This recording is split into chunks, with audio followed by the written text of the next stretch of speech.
All right, Mr. Fritcher, this is cause number 6A00896668. You're on for a compliance review on a neg driving first degree charge. It looks like we're looking for proof of victims impact panel and alcohol drug information school completion. Does that ring a bell? Yes, sir. Okay, what's our status? Did you guys not? I sent in my my DUI victim panel. Did you guys receive that? It was what? I said I did my Oh, hold on, Mr. victim panel.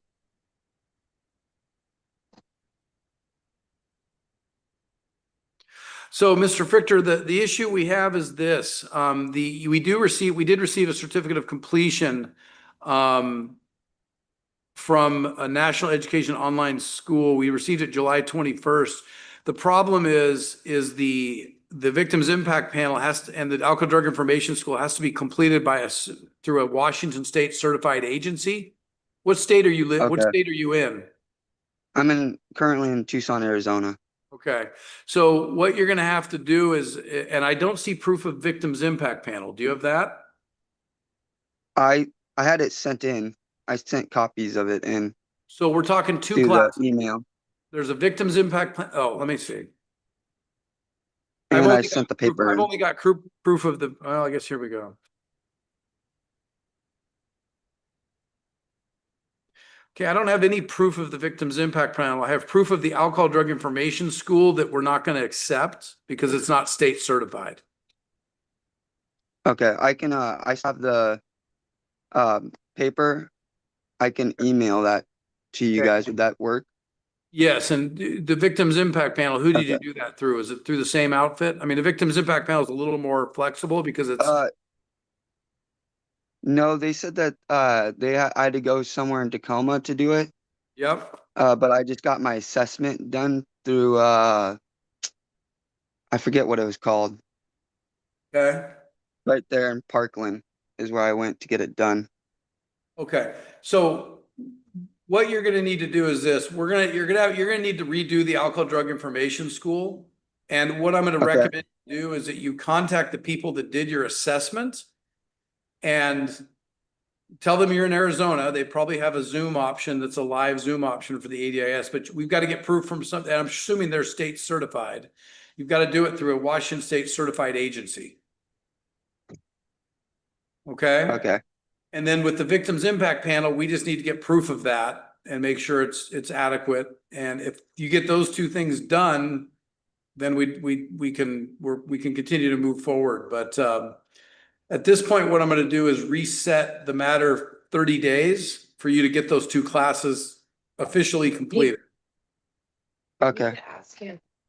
So you did a big, or you? I have to get a hold of them and stuff. And You did, and she said there's only a 4-hour class. Is it? Oh yeah, so I got this other one and It I was got a off hold the of them. website they sent. It was off the website you guys sent us. They said it's a 4-hour class. Is that to be approved or do I gotta have more?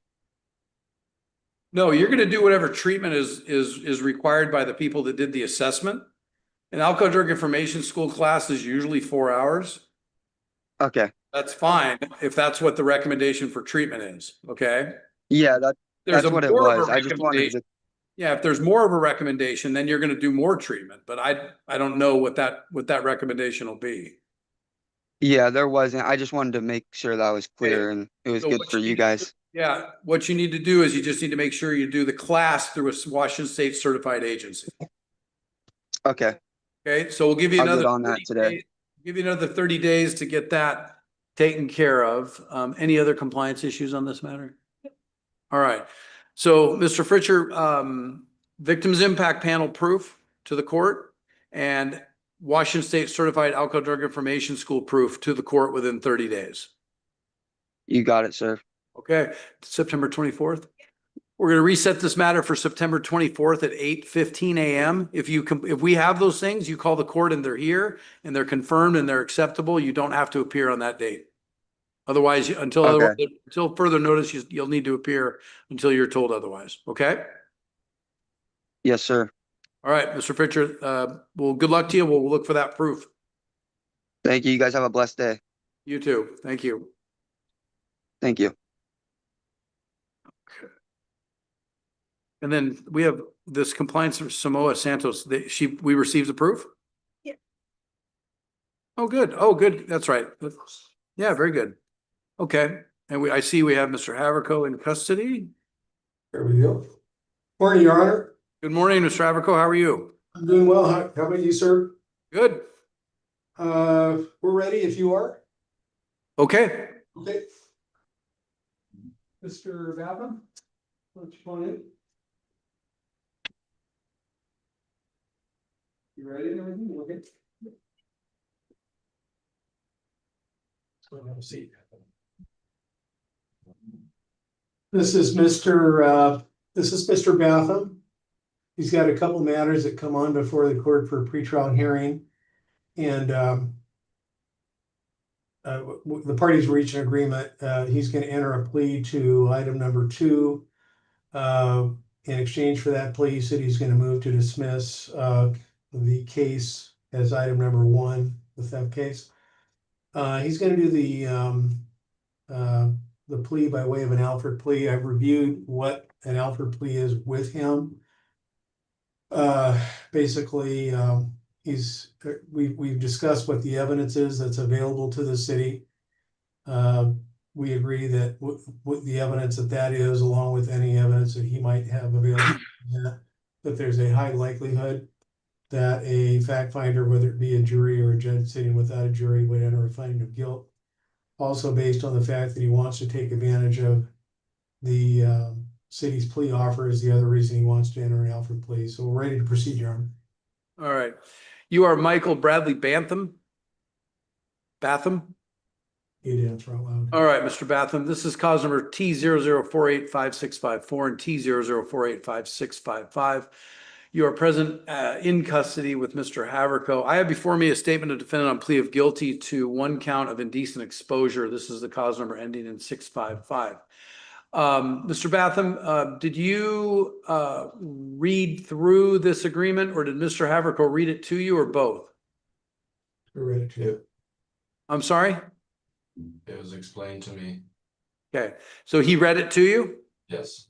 All right. Feel like you've had enough time with Mr. Haverco to have him answer all your questions? Yes. All right. I'm going to go over some high points on this. Paragraph 5 contains a number of constitutional rights. Do you recall him reading those rights to you? You'd answer out loud. Yes. Okay. And do you understand that by pleading guilty, you're giving up those rights?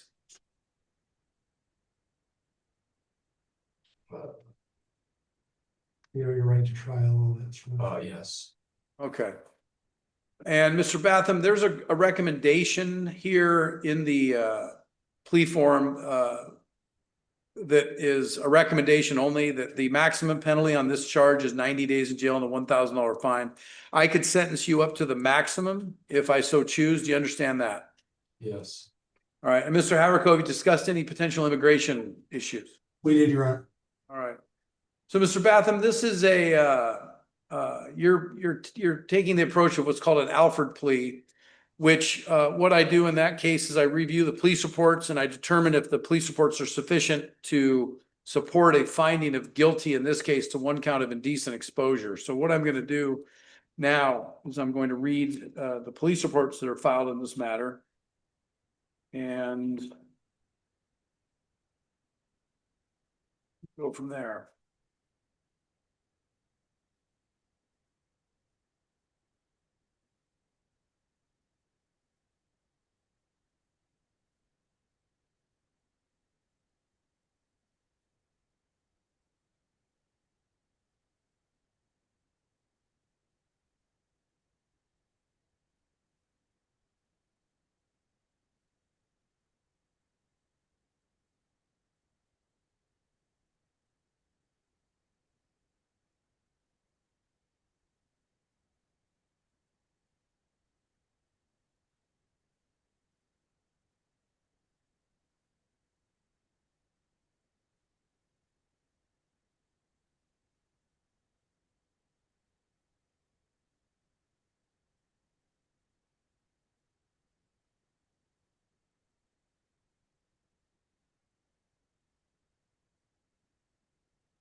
All right, based on the reading of the police reports, Mr.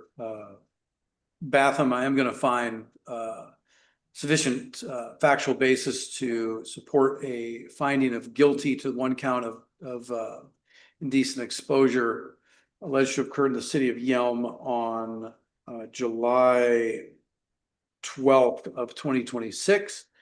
And I'm going to make a finding of guilty and enter a finding of guilty as to that charge.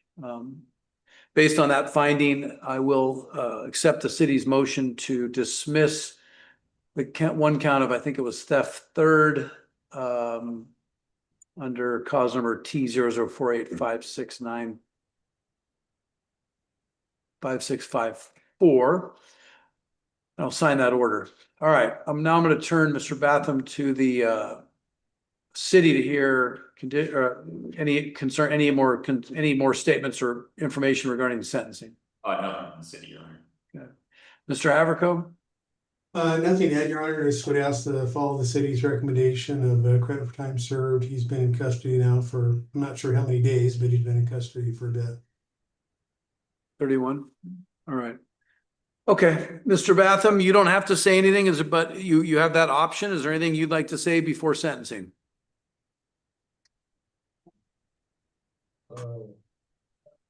No, Is that a no? yeah, Okay. All right, Mr. Batham, obviously the allegations here are concerning. And I reviewing the police reports, you admitted to the behavior. Has this been an issue for you in the past, or was this something that just happened?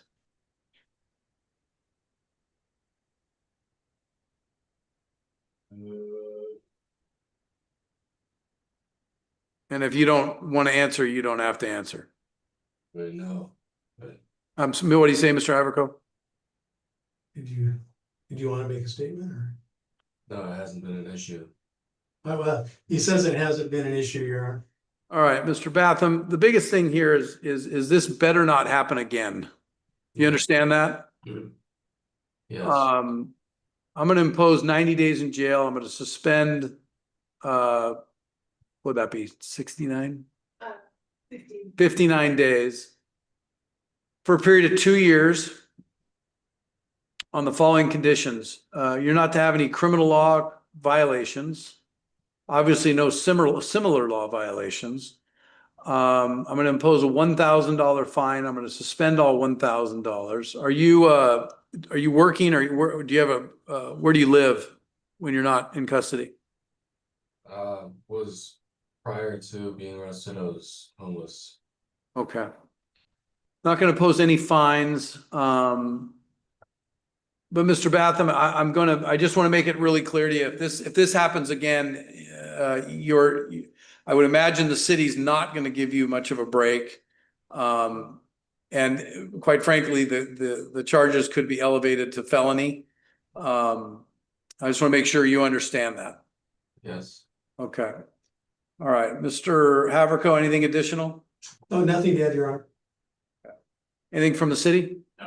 All right, Mr. Batham, good luck. I hope I don't see you again under these circumstances. I'm going to sign the judgment and sentence. You'll get a copy of that. Any questions you can go over with Mr. Haverko, and good luck to you. okay, yes. All right. Take care. Thank you. Mr. Levette.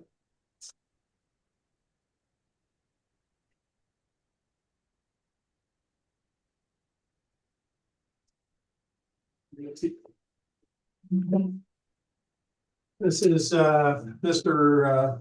Levette. Yep. And I believe the city may have a motion. Okay. City. Okay, under 1077 theory. All right. Good morning, Mr. Levette. Morning. Good morning. Hey, question. Did you get any, remember last time you were in court, we were talking about the your payee issues? Yeah. Your Honor, if I could elucidate on that issue a little bit, I did have an opportunity to chat with him about that issue, and it sounds like It's really not a protective pay situation. What it is that he has some difficulty in kind of getting certain things done with regard to paperwork and opening. That's not correct. No? Don't speak for me. Who, you don't know me? What's that? You don't know who I am? Well, I said we were talking. Okay, well, you're talking about me like I'm not confident. No, You don't know who I am? Mr. Levette, hey, hold on. I'm just trying to find out if we got if we helped you with the concerns. Look, I need to, I need to be able to talk to my mother and get information. She's got my ID. I need my ID to go into the credit union that we're in, so I Okay, can get funds transferred onto my account that's coming off of my SSI. okay. I need But the my problem SSI is going into my account. between him and his mother, is that I correct? also need her to come off the fact that she's running 2 phone lines off of my account in someone else's name, someone else has in my name, and they're basically doing stuff in my name digitally while I'm in jail. So, Mr. Levette, look, I'm gonna let you know, Mr. Haverco's trying to help you. All All right.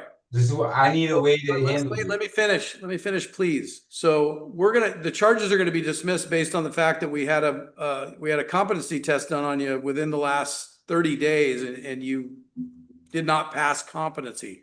Whether That's you bullshit. understand that or not, and That's whether you agree with bullshit. it or not, doesn't Well, matter. how did I do competency when I've been in jail the whole time? I went to Western State for 10 days, 12 days. Guess what happened? No one came and talked to me. No one said anything. That's bullshit. You guys make up your own fucking rules. Listen, Mr. Levette, I'm Go gonna, fuck yourself, man. there's still no Go contact. fuck yourself, man. All right, Mr. Haverco? We may want to advise Mr. Levette, for better or for worse, that he still has a no contact order in place. And if he goes back to Right. see his mother, he's gonna be back in Right. there before he knows Right. what hit him. yeah, just for the court's information, yeah, I wasn't trying to imply that he's incompetent, but I understand. I had a conversation, so basically I just had a conversation that, I asked him, I said, hey, why don't you open up another account, in your own name and have your checks deposited there? And, he says like it doesn't have state ID, and I said, well, you need to get a state ID, and he said, well, I don't know how to do that, and can you help with that? Yeah, So- I think he's unable to navigate the system. Right, And the problem's gonna be, this is gonna be a recurring issue with yeah, him.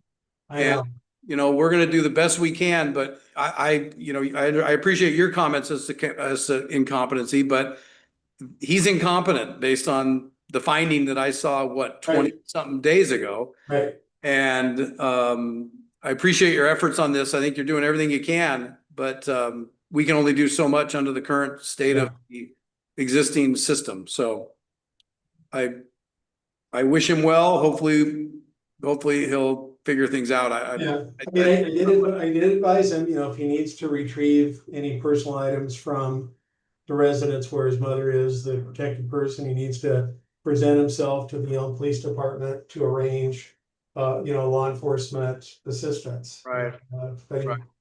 Okay. Well, again, I appreciate your efforts. We'll see you Okay. back here in a few minutes. Thanks, sir.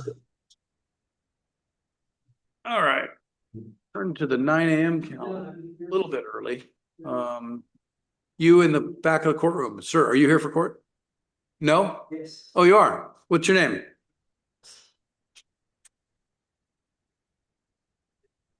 You're early. Okay. Well, thanks for being here early. Well, I appreciate it. You're probably represented by Mr. Haverco? Oh, okay. So we'll make, he's on his way over from the jail, so just sit tight. We'll get you out of here as quick as we can. Anybody online? Okay, why don't we just take about a 5-minute break then?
All right, back on the record, 9 o'clock calendar.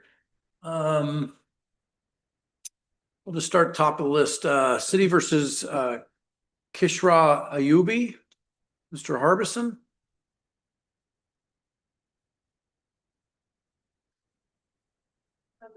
All right. Who do we, I can't see who's online. Let's just go ahead and bring somebody up online. Okay.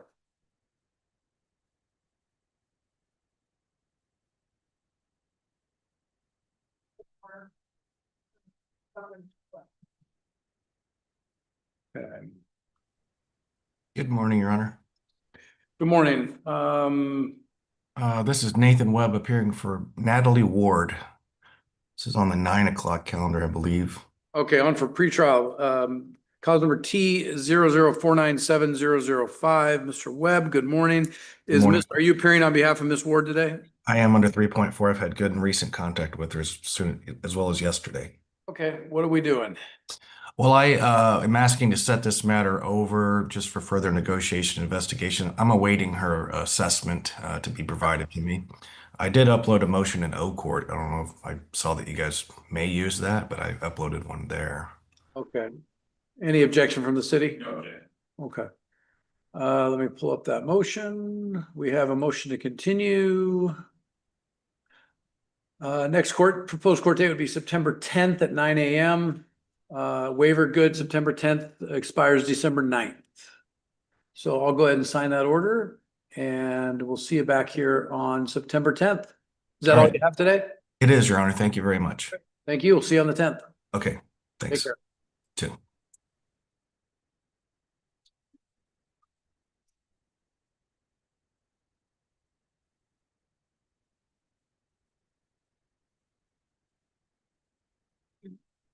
Good morning, Your Honor. Morning. How are you? I'm well. All right. Are you on the is this Alec McMillan matter? It is. All right, City of Yelm versus Alex Sean McMillan, T00497003.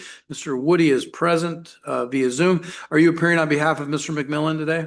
I am, Your Honor. All right, what are we doing today with Mr. McMillan's case? The city has a motion on this. Yes. You have a resolution. Okay.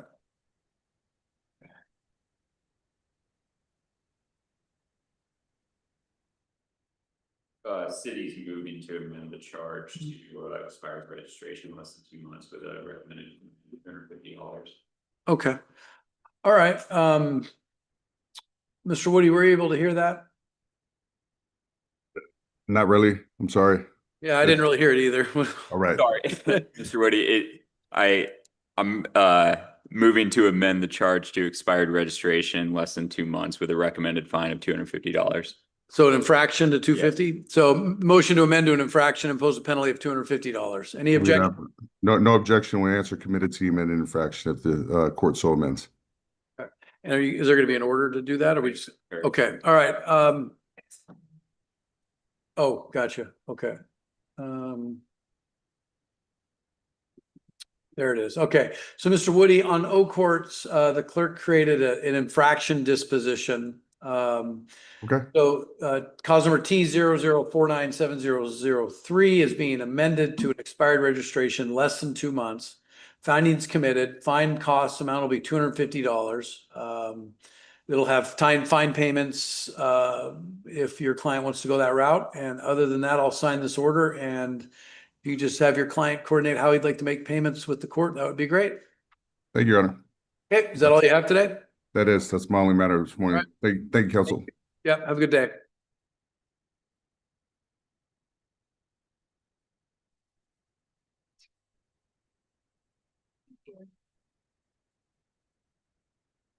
Looks like number 9, maybe.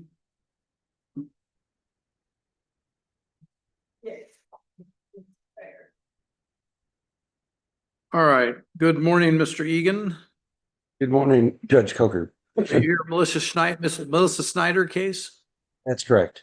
Okay, this is cause number 6A00975595. Ms. Snyder is also present via Zoom. Ms. Snyder, there we go. Hello. Sorry, took me a second. Oh, that's okay. All right, Mr. Egan, what are we doing with Ms. Snyder's case today?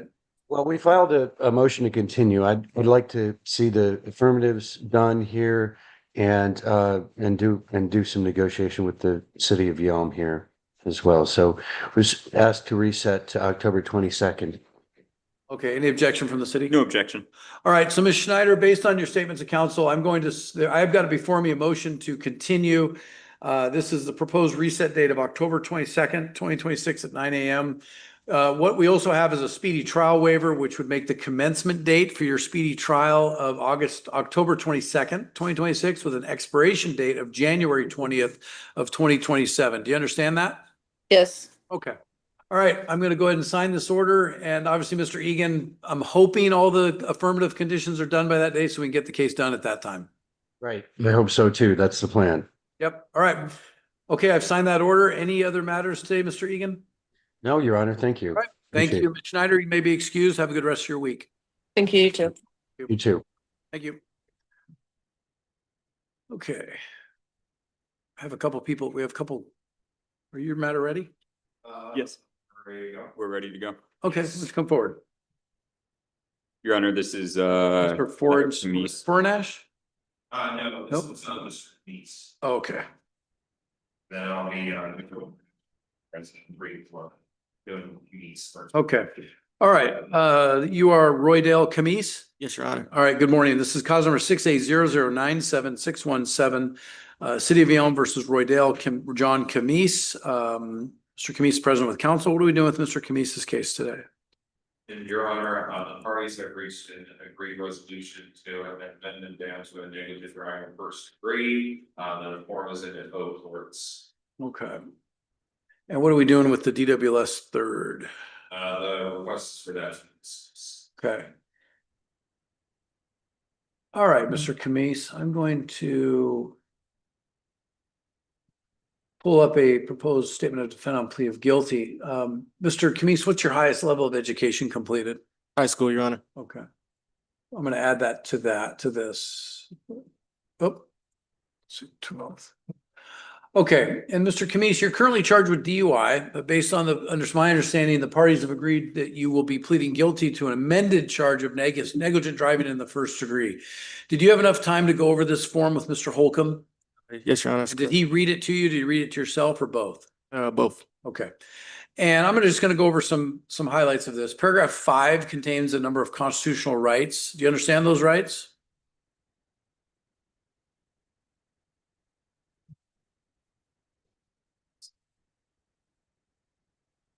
Yes, Your Honor. And do you understand that by pleading guilty, you're giving up those rights? Absolutely, Your Honor. Okay.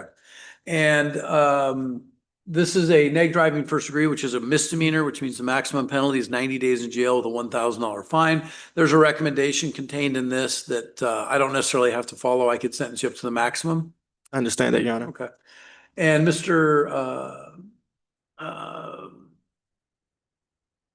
Where are we? Mr. Holcomb, have we discussed any potential immigration concerns? Yes. Thanks. Okay. All right. So, Mr. Camise, paragraph 11 states, on or about March 22nd, 2026, I drove a motor vehicle in a negligent manner likely to endanger property while exhibiting the effects of having previously consumed alcohol as evidenced by my failure to come to a complete stop at a stop sign. The odor of alcohol in my breath, bloodshot watery eyes, and poor performance on FSSTs. Is that your statement? Yes, it is, Your Honor. All right. So as to the charge of amended charge of negligent driving in the first degree, how do you plead, guilty or not guilty? Guilty, Your Honor. All right. Find your plea is made knowingly and voluntarily. No one's made any threats or promises of any kind to cause you to enter the plea. And we're going to move to sentencing today. Yes. All right. I'll hear from the city first. All right, Mr. Holcomb. Your Honor, that supports the follow the agreed upon recommendation. This is the first offense in Mr. Camise's history. He and his command have been taking this process very seriously.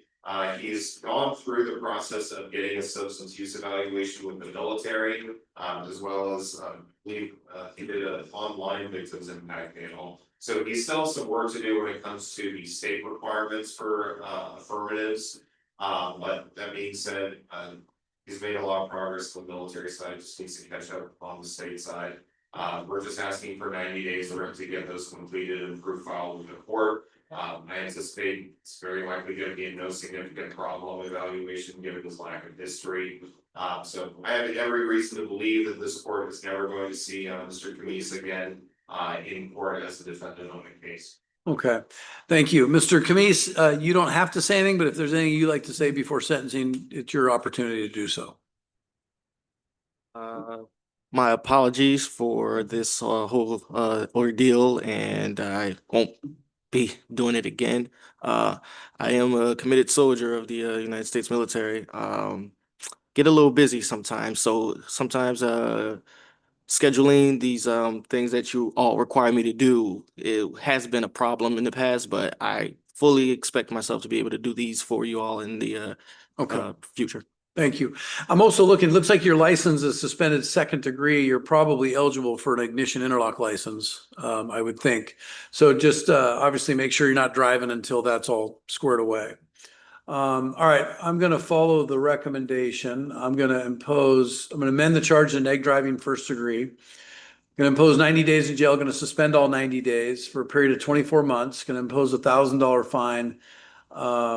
Was there any fine contemplated on this, Mr. Ratfield? Okay.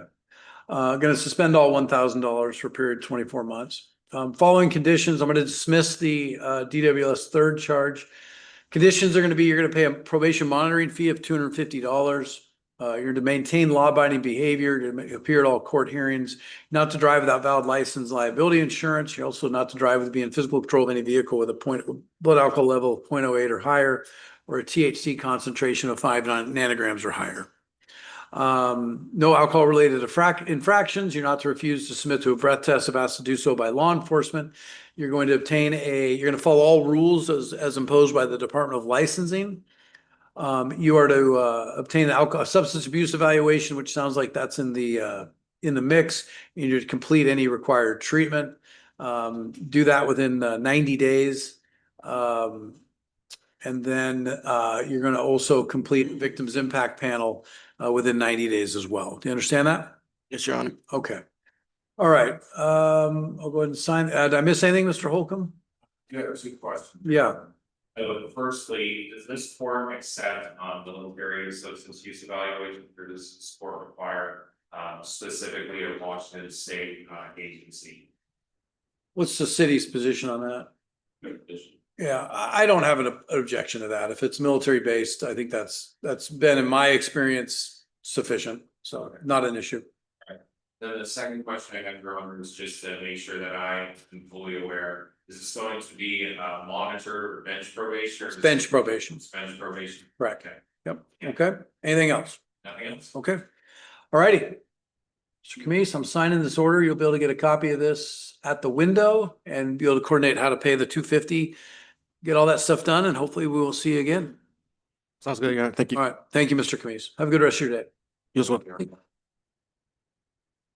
And then, Just briefly, talk about Mr. Beast. fair enough. Okay. And then, Ms. Bowden, is your matter, we have a matter ready to go?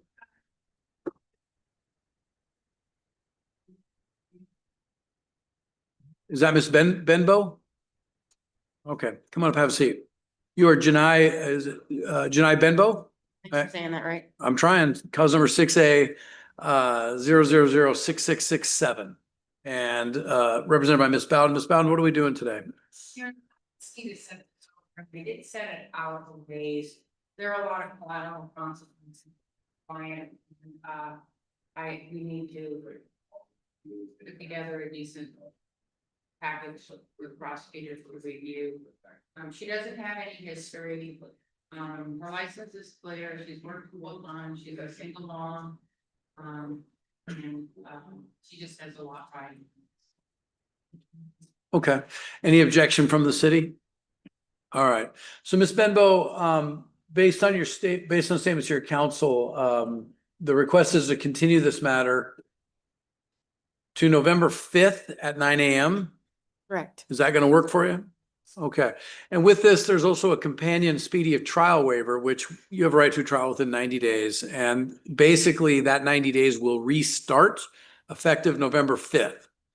So you're now the city will now be required, if we execute this agreement, the city will be required to bring this matter to trial on or before 90 days from November 5th, which in this case is February 3rd of 2027. Do you understand that? That you agreed with that? Okay. All right. So we're going to reset this matter to November 5th, 2026 at 9 a.m. And stay in touch with Miss Bowden. And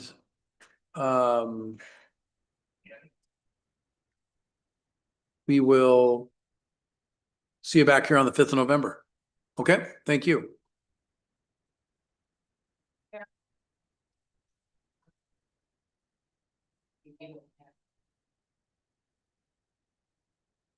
Okay. All right. Why don't we take the next one on if there's anybody online available? Pull them up.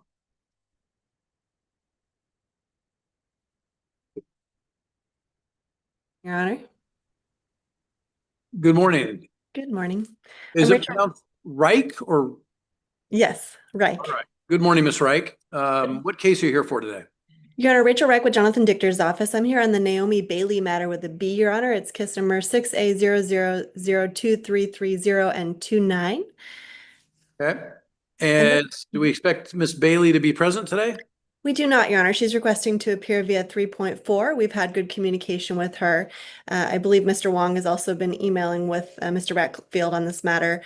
We have reached a resolution, Your Honor. We're requesting to set it over because we are waiting on her evaluation results and additionally would like her to engage in affirmative conditions prior to resolving. If it pleases the court, I uploaded a motion to continue requesting October 8th as the next hearing.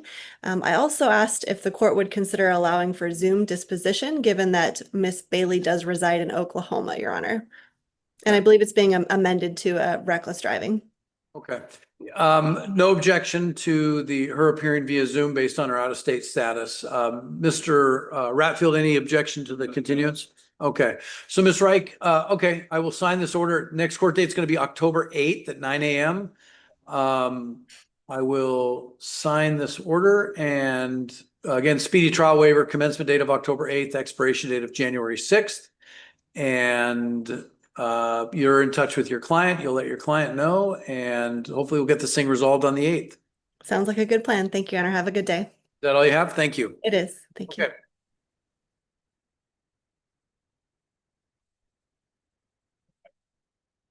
Yeah. And which case is it? Oh, that's right. And here for attorney Roger Gangrel. All right, this is City of Yelm versus Dominique Foreignash, cause number 6A0227837. Mr. Holcomb is appearing under 3.4 for Ms. Foreignash, and you're just asking to have this matter continued? Yes. Okay. And we've got, looks like waivers good through, or speedy's good through mid-November. Let me Believe the oath court's document also in the speedy trial waiver. It does. Okay. Request is reset this matter for September 24th at 9 a.m. Any objection from the city? No. Okay. And we've got a waiver, commencement date September 24th, expiration date December 23rd. All right. I will sign this order and trust that you'll get that to the client and hopefully we'll get it resolved at the next court date. Excellent. Thank you. All right. Thank you.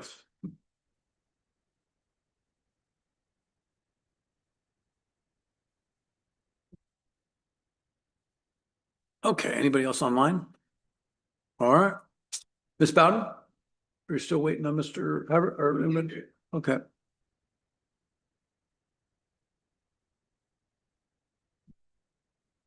All right, you are Cheyenne R. Haas. Good morning. Cause number 6A0225492. Ms. Haas is present. With Ms. Bowden, what are we doing with Ms. Haas's case today? I think we've reached a resolution on this cost. That provides for a 2-year stipulated order of continuance to a neg. We did put in there reviewable after 1 year of all the conditions on that.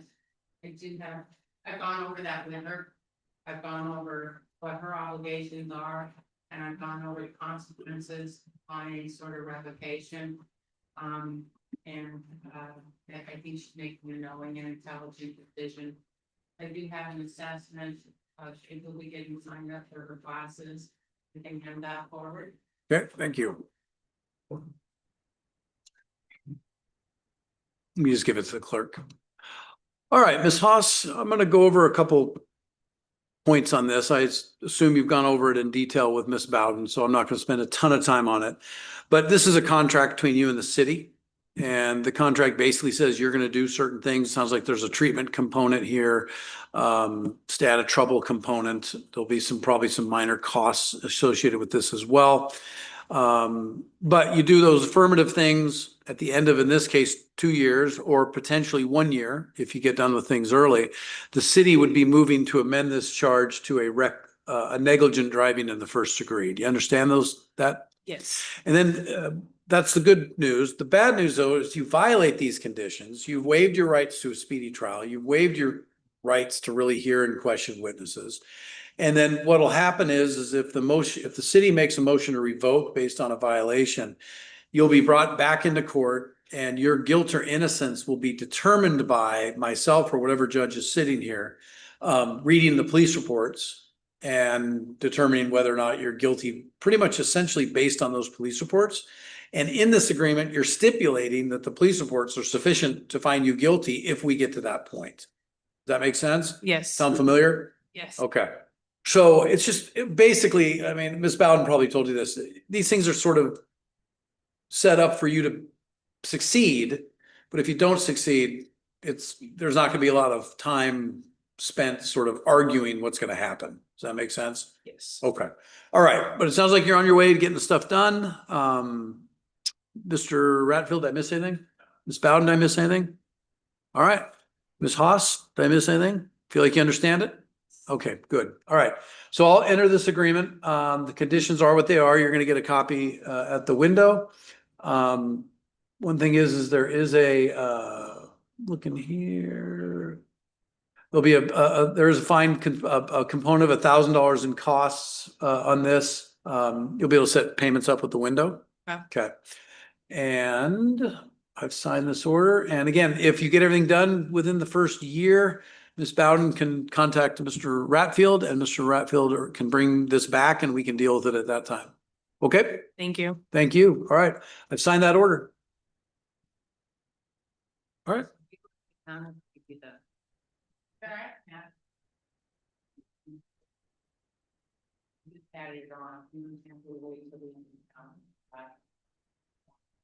We might need to wait just till the end, at least get through the 9 o'clocks and see where we are. All right. Okay. All right.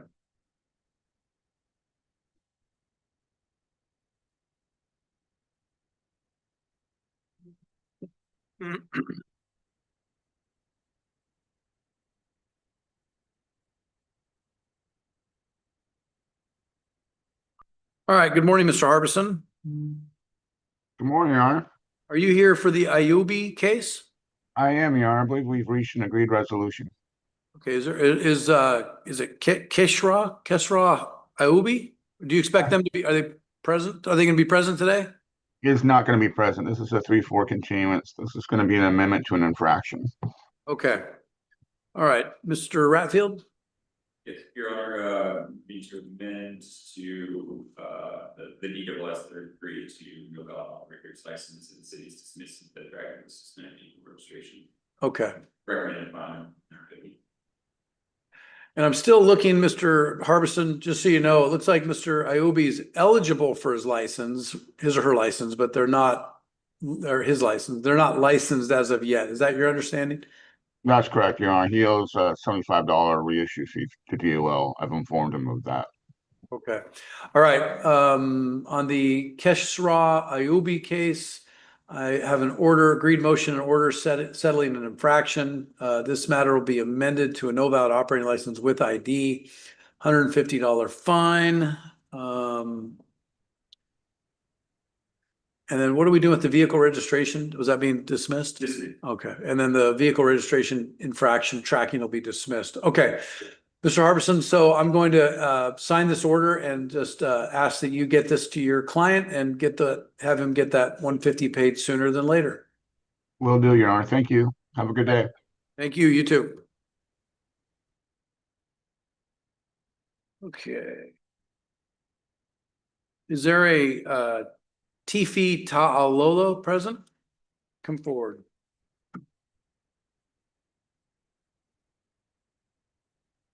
All right, Mr. Ta'alolo, we're here for pretrial today.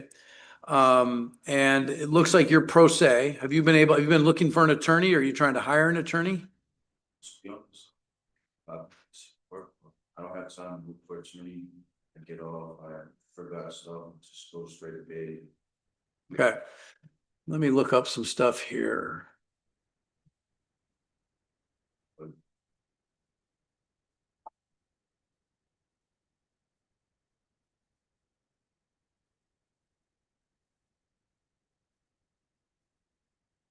All right, Mr. Ratfield, have you had a chance to talk to Mr. Ta'alolo about this matter? I don't see any new charges since April.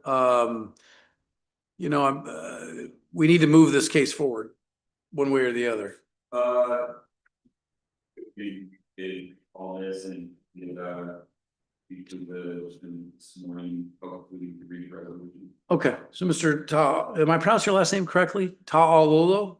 Oh, if you just mind having a seat, then Mr. Ratfield can have a discussion with you, okay? Thank you. And then, how about a, Juliet Vashier?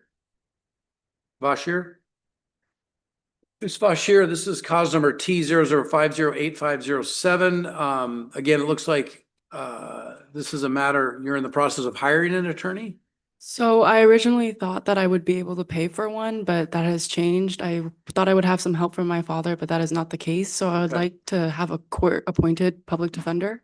Okay. And I don't remember,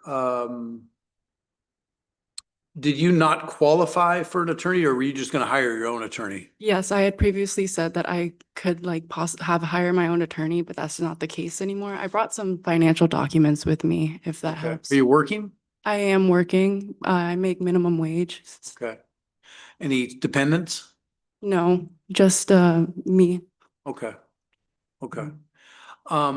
What I can do is this. What I could do is I could assign Mr. Haverco at this point, who's the public defender. I'd have you contribute $100 towards that process. Okay. Is that something you're willing to do?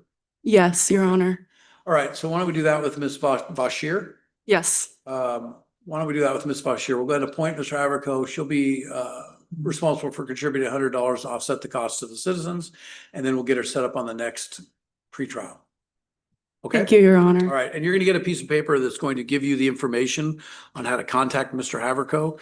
So just make sure, reach out to him sooner than later. Don't reach out to him like the day before the next hearing. Yes, Your Honor. Thank Right. you.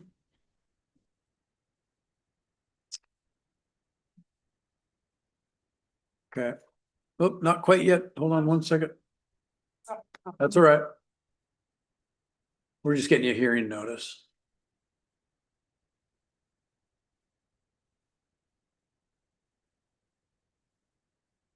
All right, Ms. Bashir, your next court hearing is going to be September 10th at 10 a.m. That works Okay. with me. Thank And you. again, Mr. Haverco's information is on this. All prior conditions remain in effect. And does she need to sign for it there, or can she just pick it up at the window? So now we're all done. You just go to the window, pick up a copy of that notice. Thank you, Your Honor. Thank you. We'll see you back here on the 10th. Okay.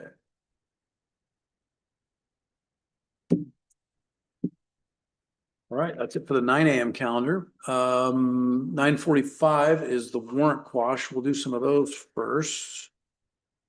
All right, first matter I'm going to call is City versus Franklin Harris. Morning, Mr. Harris. Come up, have a seat.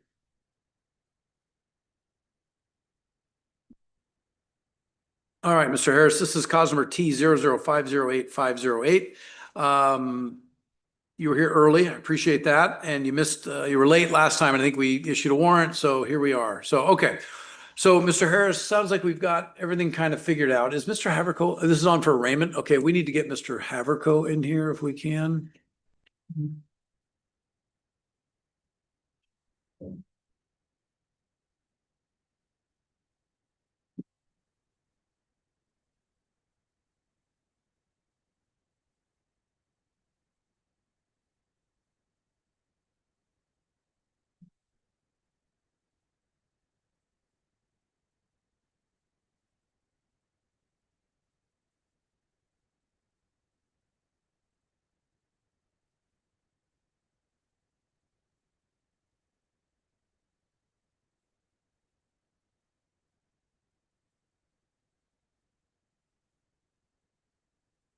All right.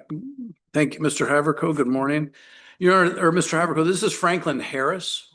Mr. Harris is here on the warrant quash hearing. It's on for arraignment, hit and run unattended property. Date of the alleged violation is July 16th, 2026. I've not taken any inquiry on Mr. Harris. He was here early today, so I'm not overly worried about the warrant. We're gonna quash that, but I would like to get him arraigned. Oh, I see. You currently what? How do you support yourself?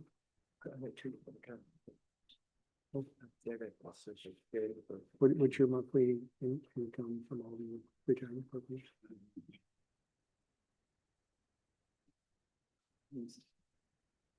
Total, between both?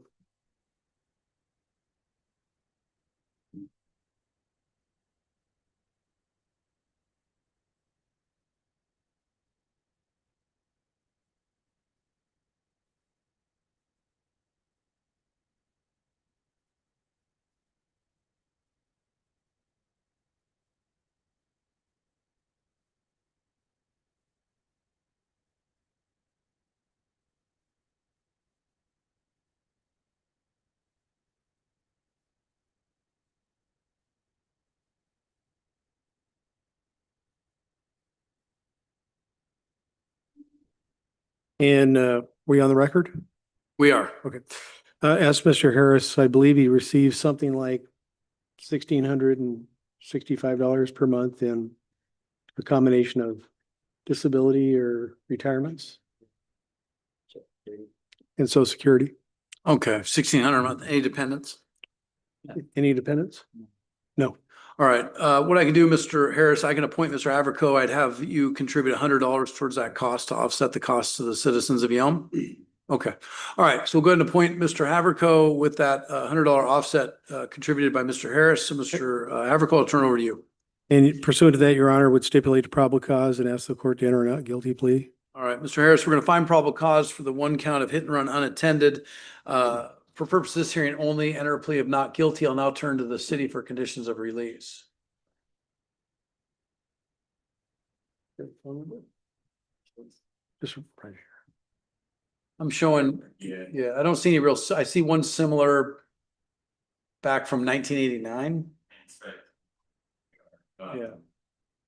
Is that 825? Okay.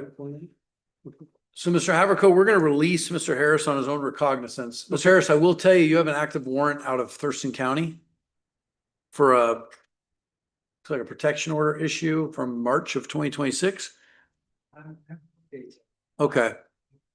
Yeah, just telling you, I'm just showing you what I see. Conditions are going to be fairly standard. Make all court dates. No criminal law violations. Your next court date is going to be September 10th at 11 a.m. Mr. Haverco will be your counsel. You'll be given information on how to contact Mr. Haverco. Don't drive without valid license insurance or do not drive without liability insurance as well. And then no criminal law violations, and stay in touch with Mr. Haverco. Okay? Thank you. And then I'll sign this order.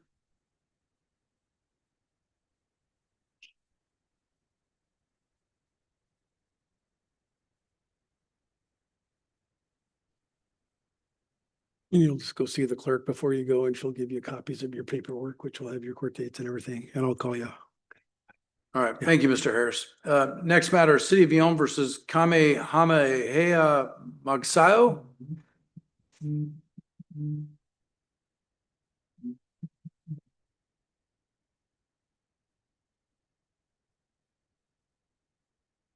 All right, pronounced Mugsayo? Mugsayo, all right, this is cause number 680089685. Mr. Mugsayo is here on the warrant quash calendar. Failed to appear at a pretrial back on June 4th of 2026. Mr. Mugsayo, why'd you miss court? Okay, did you call the court to let them know? You did, okay. All right, Mr. Mugsayo, based on your appearance today, we're gonna go ahead and quash the warrant. Any concerns from the city? No. Okay. In your honor, we have a disposition. Oh, we do? today. Yeah, we do. What's the highest grade you've gone through? I've done some. Have you gone through high school? Yes. Okay. Give me one moment here.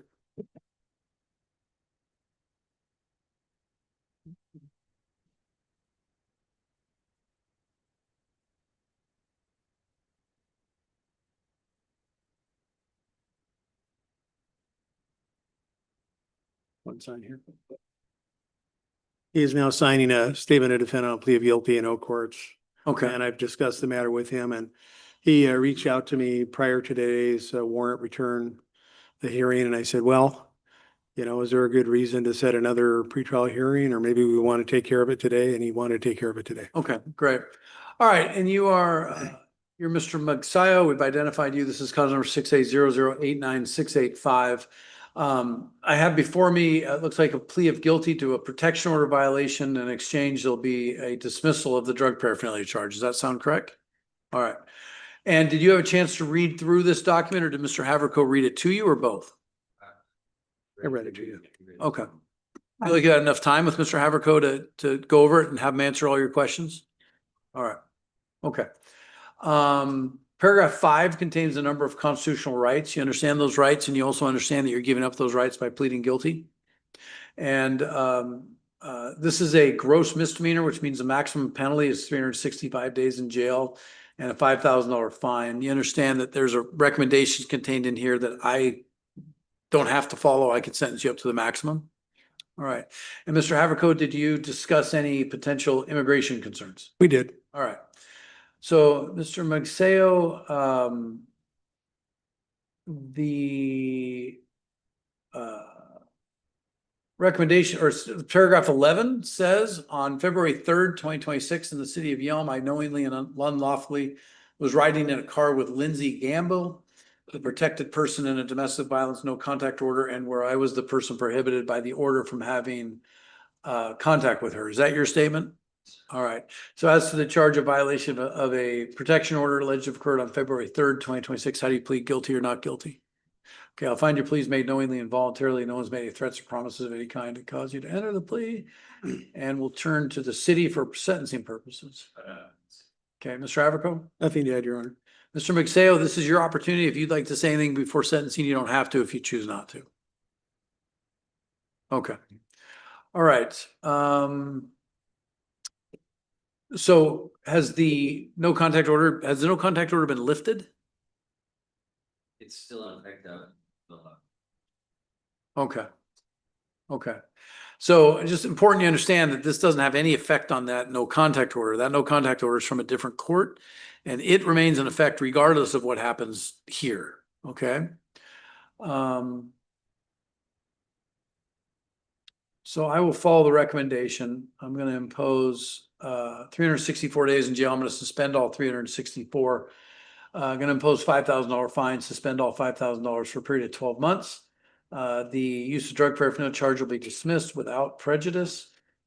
Pay a $250 monitoring fee, which you can set up payments at the window. You're to comply, have no criminal law violations, timely appear at all court hearings, and you're to abide with all prohibitive protective orders that are in place. You understand that? All right. Anything else from the city? Anything else, Mr. Haverco? Nothing else, Your Honor. Okay. Mr. Mugsayo, good luck to you. Sign that order. Good luck. Sir, Holly Riddle here. Come on forward. You are Holly Riddle? All right, good morning, Ms. Riddall. This is cause number 5A00355729. We have a compliance on a diversion matter. There was a warrant issued. Charge was reckless endangerment. The SOC was entered and it came up for review, and it looks like there was $225 remaining owed. First off, why'd you miss court last time?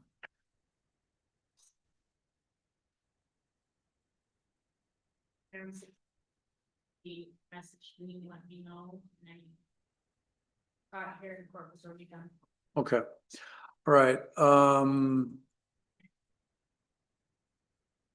Is the, has the 225 been taken care of? You did pay 50 on it since then? All right, and, looks like there's been no law violations, so this thing's ripe for dismissal.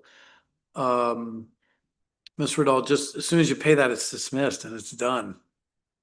So sounds like you owe another 175? Two. Oh, gotcha. Okay. Okay. So you think you can get that paid in 30 days? Because I can reset this.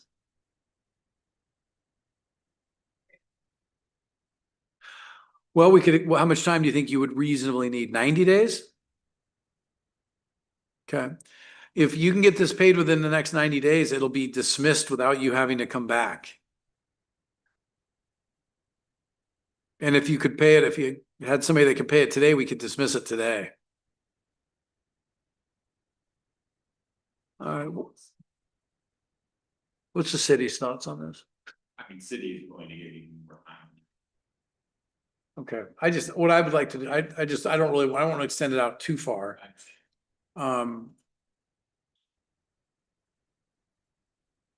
Ms. Riddell, why don't we do this? We'll kick it out 90 days.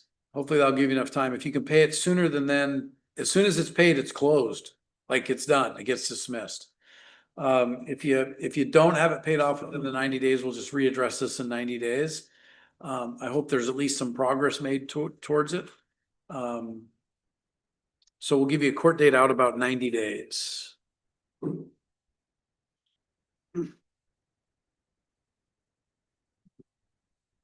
Our next court date is going to be November 19th, and you're going to get a copy of this. So they're going to give you a paper. November 19th at 8:15 a.m. Hopefully that hearing can be stricken and you can move on and we can move on. Okay. So it sounds like you owe $200 more. Once that's done, this is done. All right. All right. A copy of this, you'll sign for it at the window, and we'll see you then. Yeah. All right. Is there a James Vesakuru present? Mr. Vesakuru, come forward. All right, Mr. Vesakuru, you are James Francis Vesakuru. All right, cause number 5A0859894, 5A0859895, and 5A09188079. Mr. Vesakuru is present with counsel. Mr. Vesakuru, you missed a couple dates. You missed one in December of 2025, and then you missed July 2nd of 2026. Why are you missing court? First time, I don't think I got it. Notice. Well, and just so you know, you're going to get notice in hand if we don't resolve this case today. All right. What are we doing with Mr. Vesakuru's case today, Mr. Haverco? Well, he's got 3 matters on today, one of which is an arraignment, Okay. and I'm already appointed on his other 2. So I assume your financial circumstances are the same. Yes. Yeah, so. Okay. All right. I'll go ahead and appoint you for 5A09188079. And pursuant to that, would stipulate to probable cause as the court to enter not guilty plea, and then would ask to set a pretrial in that case along with a reset on the same date with his other 2 matters altogether. And let me get an update. Do you have any updated phone number or anything? Or do you have a phone number? 716. Go ahead and write your number down. All right. Mr. Vesakuru, on cause number 5A09188079, city's going to find I'm going to find probable cause purposes of this hearing only. We're going to enter a plea of not guilty. We're going to set all these matters for pretrial. Are you living up in King County now? Okay. And you have a stable living environment up there? Yeah, I got housing down there in written. Okay. You have a phone? Yeah. Okay, so you make sure Mr. Haverco gets your phone number, so, because I'd like to see this case resolved at the next court hearing, all these cases resolved at the next court hearing if possible. Mr. Haverco, if, transportation is an issue for Mr. Vesicuru, you know. put in a I'll request. advise them on the procedure to ask the court for permission to appear by Yeah. Zoom. Okay. Yeah. All right, Mr. Vesicuru, so we're gonna give you a new court date of September 10th at 11 a.m. Mr. Haverco's information is going to be on that form. Conditions from the previous cases all remain in effect. So they're the same as this new one. Law-abiding behavior, make your court dates. Don't drive without valid license and liability insurance, things of that nature, okay? And you'll get a copy of this as well. So I'll sign this order, and Mr. Vesicuru will see you back here on September 10th. Thank you, John. All right, thank you. Have a good rest of your day. What's that? Left. Yep. Thank you. It's a Yahida Tintin Sagbe.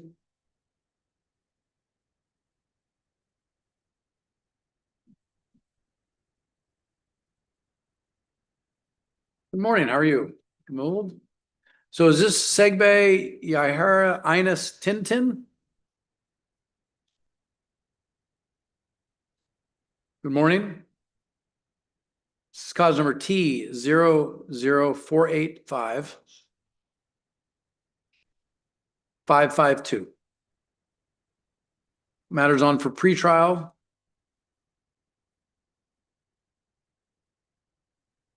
And Ms. Tintin Segbe is present with court authorized or court certified Spanish interpreter, Mr. Mold. Mr. Haverco, what are we doing? Go ahead and sign here. She is signing a stipulated order of continuance. Matter to be, it's working. Yeah. The matter to be, as is typical, set over for 12 months on the condition of no new criminal law violations, the fee and dismissal if she complies. Okay.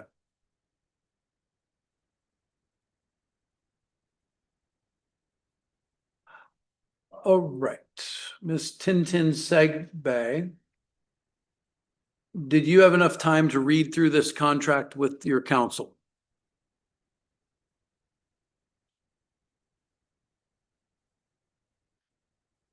Which contract? The stipulated order of continuance.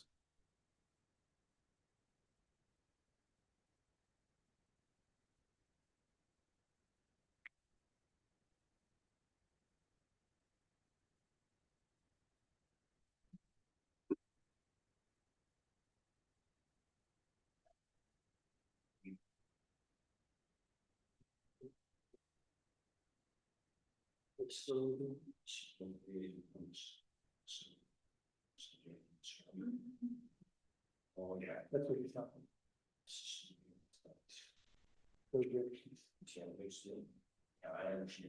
Okay, so we know what we're talking about. Okay, so Ms. Tintin Segbe, this is a contract between you and the city that, if successful, will result in dismissal of this charge, the protection order violation charge. It's a protection order violation.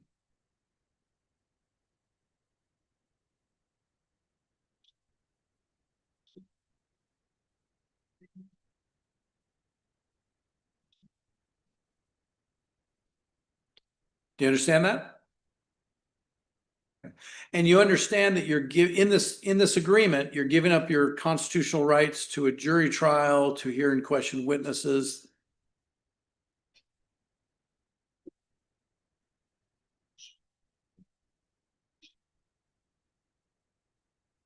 You understand those? You're giving up those rights?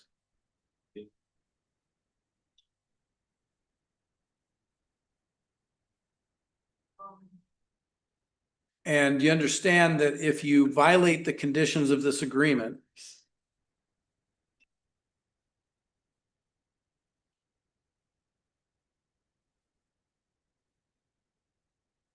you've stipulated that the police reports are sufficient for you to be found guilty of this charge if you violate.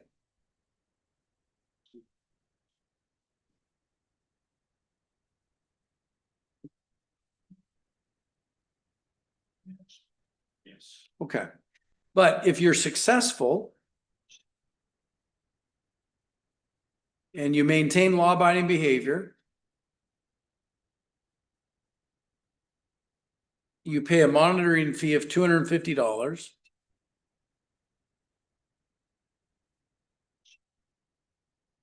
And abide by any protective orders that remain in effect.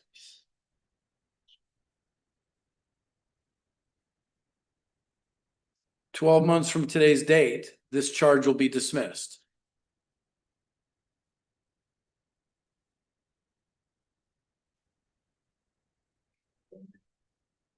Okay. All right, Mr. Haverco, do you feel that Ms. Tintin Segbe understands the nature of this agreement? I do. She received the same agreement in the city of Lacey. Okay. And so this is stipulated order of continuance number 2. Okay. Does Ms. Tintin Segbe feel like she understands what she's doing today?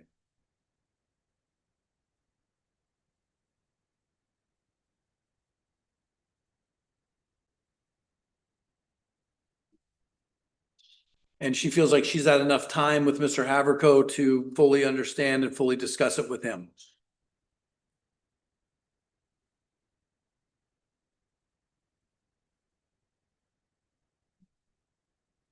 See?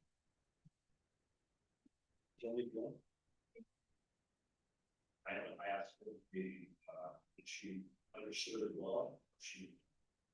And she said, okay, all right, great. All right, Ms. Tintin Segbe, I will sign this order. And we'll get a copy at the window. And we wish you good luck.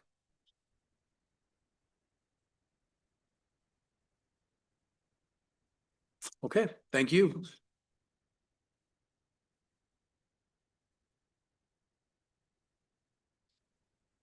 Is that the only interpreter case? And no, Mr.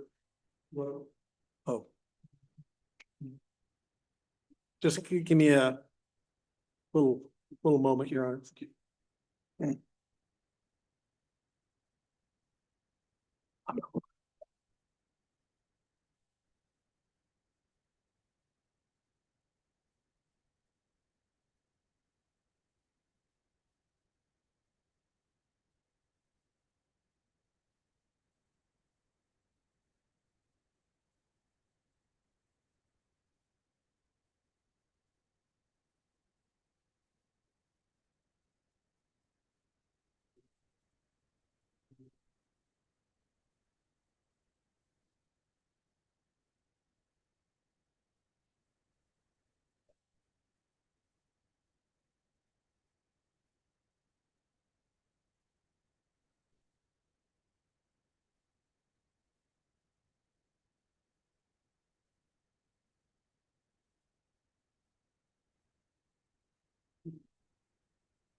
Sign here.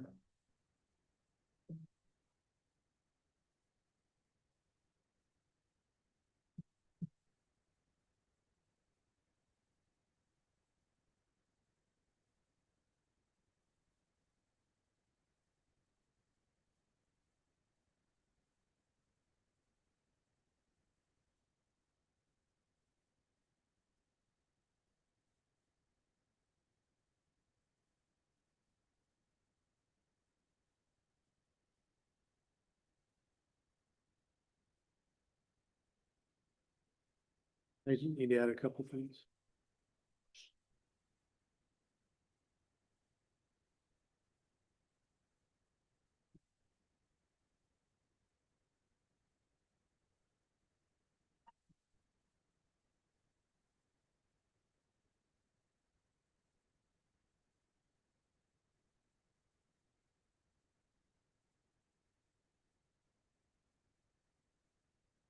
You need to initial right here.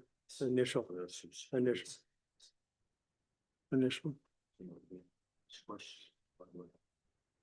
Oh.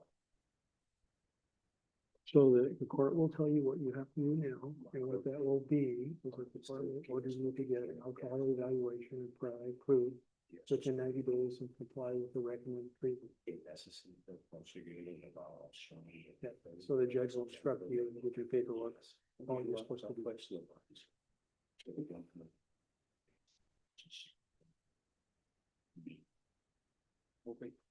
And Leroy, I think I need your signature on this particular form. So.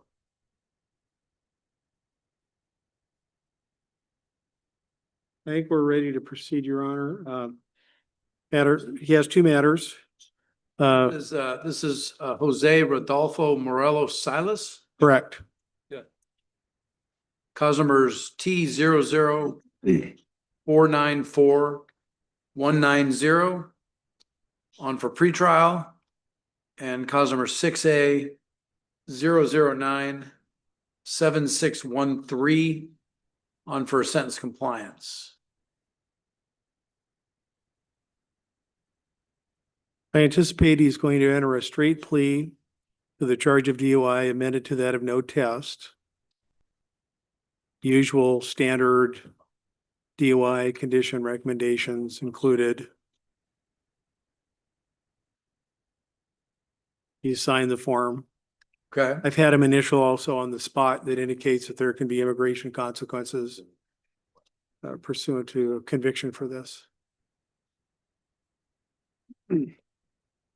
All right, Mr. Morelos Silas, have you read through this statement of defendant on plea of guilty? Or did Mr. Haverco read it to you?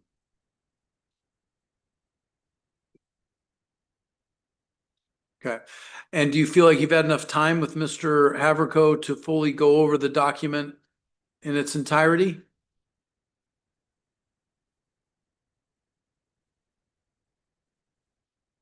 Okay. I'm going to go over some high points of this document. Number one, paragraph 5 contains your constitutional rights that you're giving up by pleading guilty.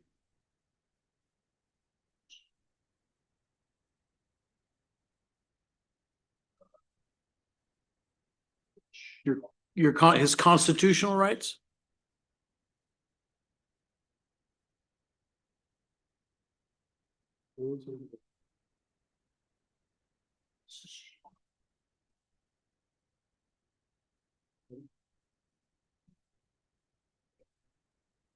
Yes. And does Mr. Morelos Silas understand he's giving up those rights by pleading guilty? Yes. Okay. And Mr. Haverco, did you discuss any potential immigration? We did. consequences? We did, Your Honor.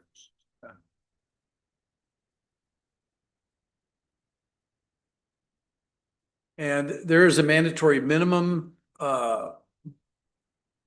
sentence that must be imposed. In this case, it would be at least 1 day in jail, approximately $951 in fines and costs, There will also be a accompanying license suspension with ignition interlock requirements.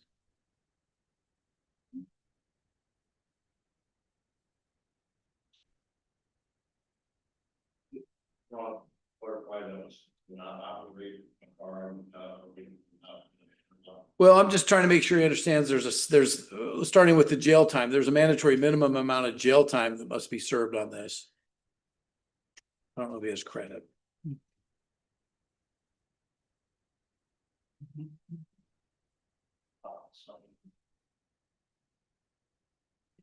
Okay, I think, so it looks like he may have spent a day in jail. okay. And there will be a license suspension from the Department of Licensing.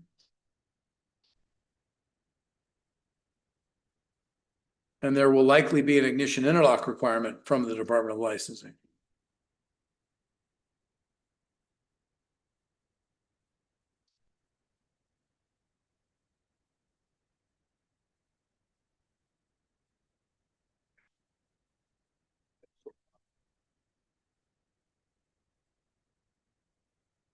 Does he understand those things? Yep. All right. So paragraph 11 states, on July 4th, 2026, in the city of Yelm, I drove a motor vehicle while under the influence of alcohol. Is that your statement? And so as to the charge of one count of operating a motor vehicle while under the influence of alcohol, how do you plead, guilty or not guilty?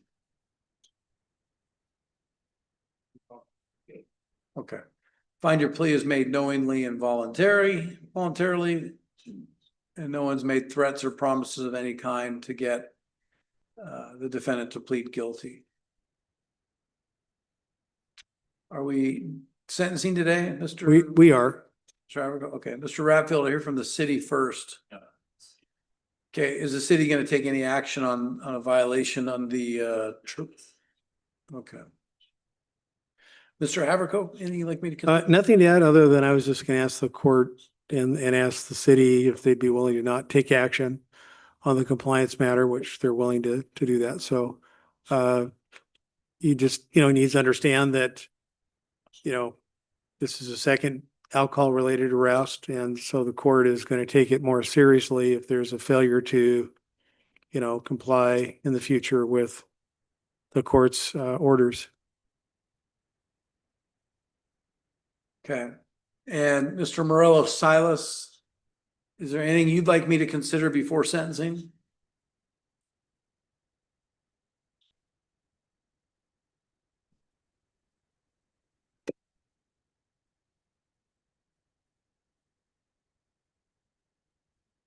Just that, issue about having put in the apparatus and the device. What about it? Okay. There's nothing. So if I have to do that about the apparatus in the car. I'll defer to Mr. Haverco on that. So you're going to.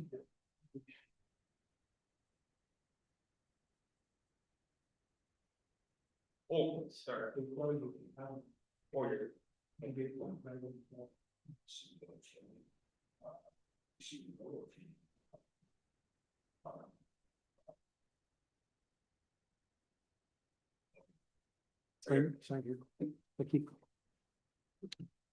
All right. Mr. Morello Silas, the biggest issue I have here is you were charged and pled guilty to a neg driving in the first degree in March of 2026. And then in July of 2026, you get this DUI charge with a breath test level of, and I know it's a no test for purposes of sentencing.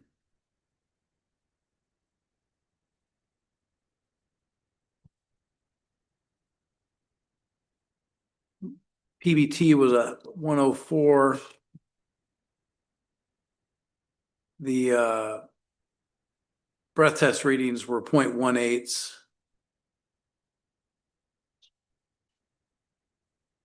Um,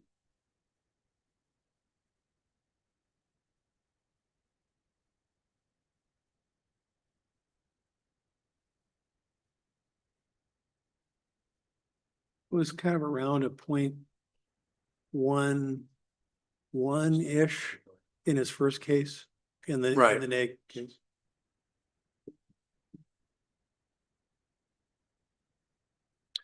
and the basis for the stop was driving pattern.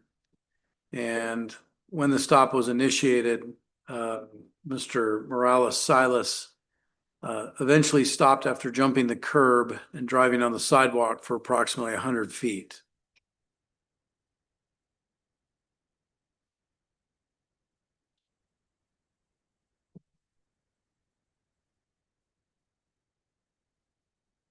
And all I've heard Mr. Morales Silas be concerned about is whether or not he has to have the ignition interlock.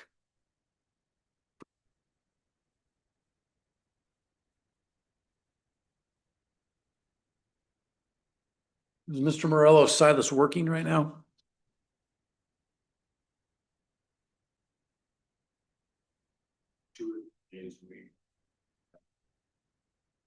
All right.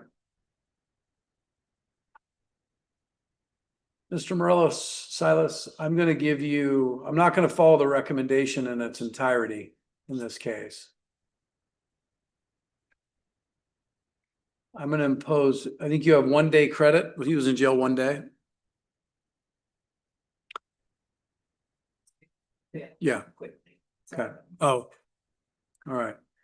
I'm going to sentence you as follows. I'm going to impose 364 days in jail. I'm going to suspend 349. So I'm going to have you do 15 days of jail. Give you credit for any time that's been served.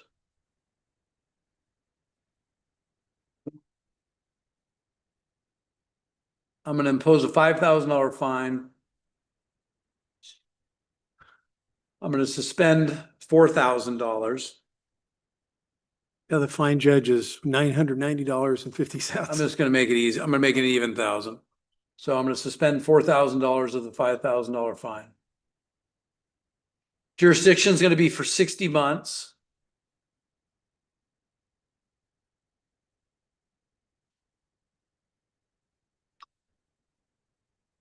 Following conditions are going to be no criminal law violations.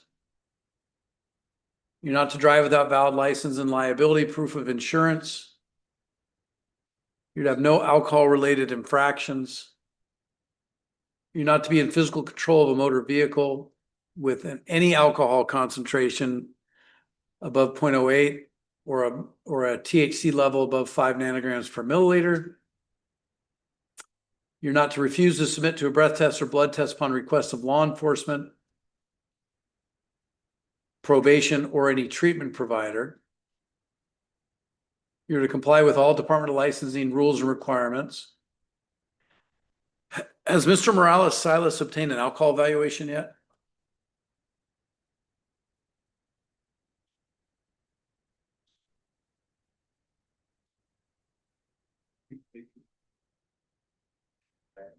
What agency?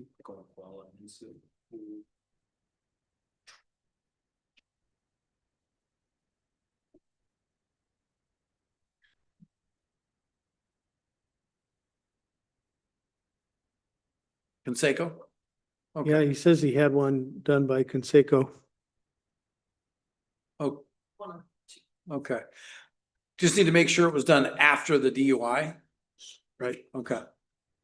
And he'll have 90 days to do that. Also going to order Mr. Morales Silas to complete a victim's impact panel within 90 days. And he's to obtain the alcohol evaluation within 90 days and start any treatment within 90 days.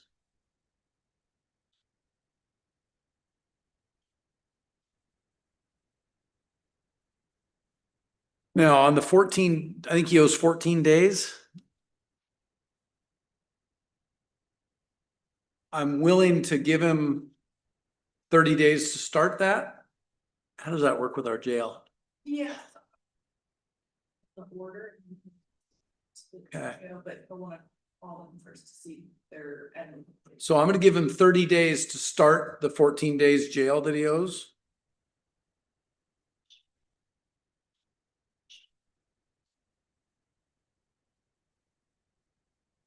And he's gonna get the order will say that. And he's going to have to contact the jail to coordinate going in.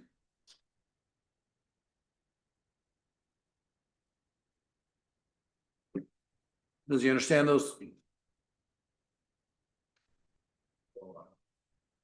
You're gonna go for, yeah, he owes 14 days of jail. I've given him 30 days to start it.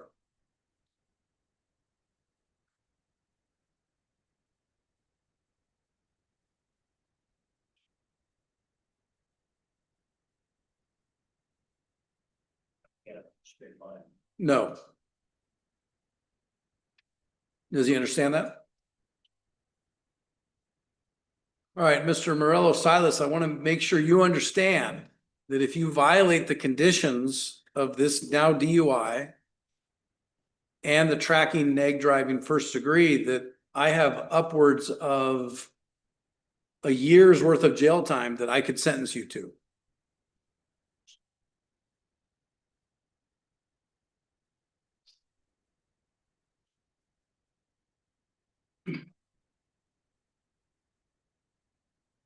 Okay, so it's important you follow these conditions.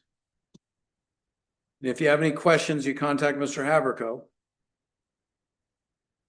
And I'm gonna give him 30 days to start that jail time. So you're gonna owe 2 weeks in jail that you can start within the next 30 days.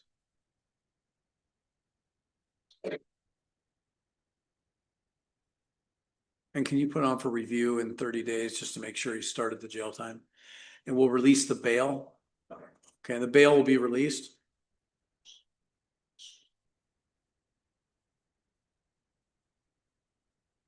Okay. All right, Mr. Murillo Silos, I hope we don't see you here again. Okay, but this is serious. I mean, this is not just you pay a fine. This is not just you go away. If you violate these conditions, you will do more jail time.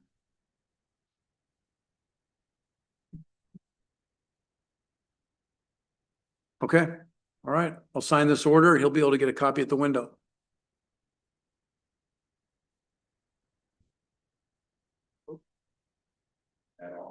That's all for today. Okay. I think that's the last of the All right. interpreter cases. I believe. Thank you, Mr. Molds.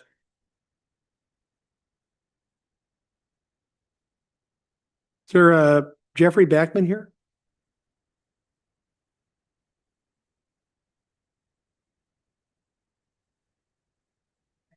I think the city was gonna make a Motion motion. to hold off signing it. Maybe just put it in the docket notes or something. Okay, you okay with me signing it? Yeah. Okay. Okay, I've signed it. All right, sorry, who do we have? This is Jeffrey Backman, item number 1 on the 10 o'clock calendar. All right, good morning, Mr. Backman. This is cause number T005-11315. Mr. Backman's present out of custody with Mr. Haverco. All right, what are we doing with Mr. Backman's case today?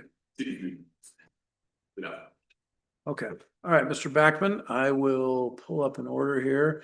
So the city's dismissing without prejudice. What that means is it's being dismissed without prejudice means they have the option to bring it back. I don't typically see that occur, but it does leave them the option. So I will sign that order. And that will resolve your case. Let me just look at one thing here. So you're free to go. Thank you. Yeah, yeah. All right, Mr. Backman, good luck. Sir, Robert Clark here.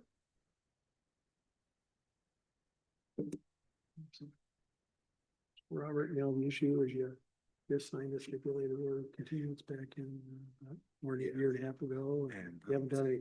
Well, no, I have, evaluation is scheduled for today directly after. Okay. It was the only time I was able to get it. Okay, are you working? Do you have income at all? I do not. Oh. So he has an evaluation scheduled today with who, with who's? Seymour. Seymour, okay.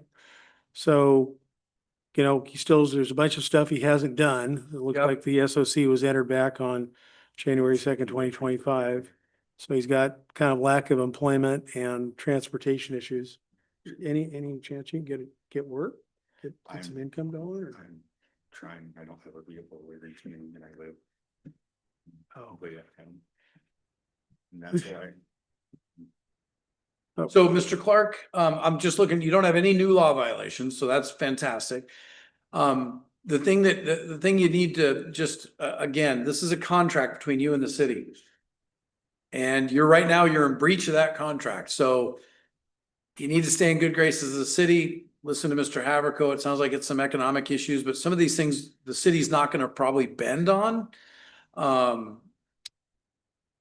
So how much time do you think you reasonably need to try to get this done? So they are trying, like you suggested last time. Yep. Now, the measuring. Yep. And it was closest one. I have to go today to sign the release papers. Okay. And they said, since I signed the release papers, yeah, schedule my assessment, which, so the beginning of next week, is when I'm going.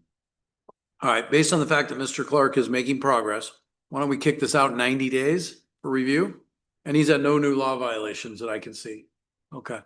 All right, so we'll give you a new court date 90 days out. Hopefully all this is done. Because I think once it's done, it can be dismissed. It can be whatever the deal is. That's probably an amendment or something. So, okay. All right, so 90-day reset for Mr. Clark, please.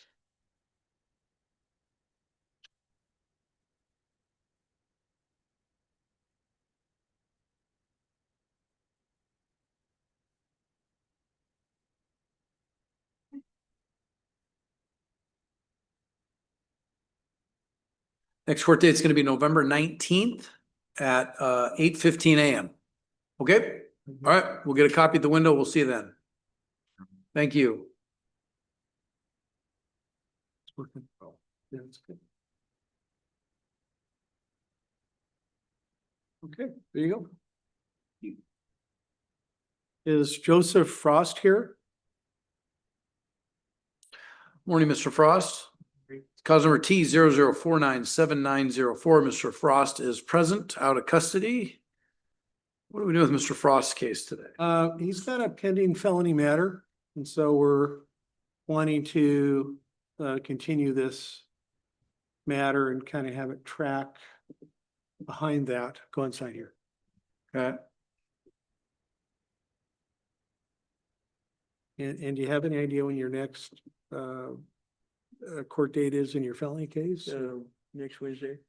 Okay, so I'd ask to set it out about 45 days, because what chances are the felony matter is not going to be resolved, so. Right. Okay, I'm just trying to pull up DCH real quick to see what we got going on.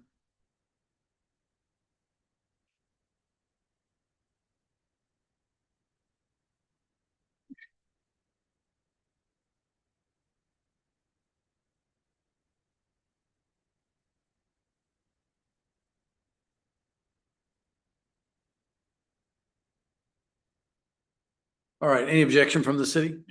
All right, okay, Mr. Frost, appreciate the tie. Look good today, thank you. I'm going to reset this matter to October 22nd at 10 a.m. Just stay in touch with Mr. Haverco and keep him apprised as to what's going on. We'll see you back here on the 22nd. Thank you. Do we want to do the Zoom matter or? Okay. Which one is this one? Is this Miller? Yeah.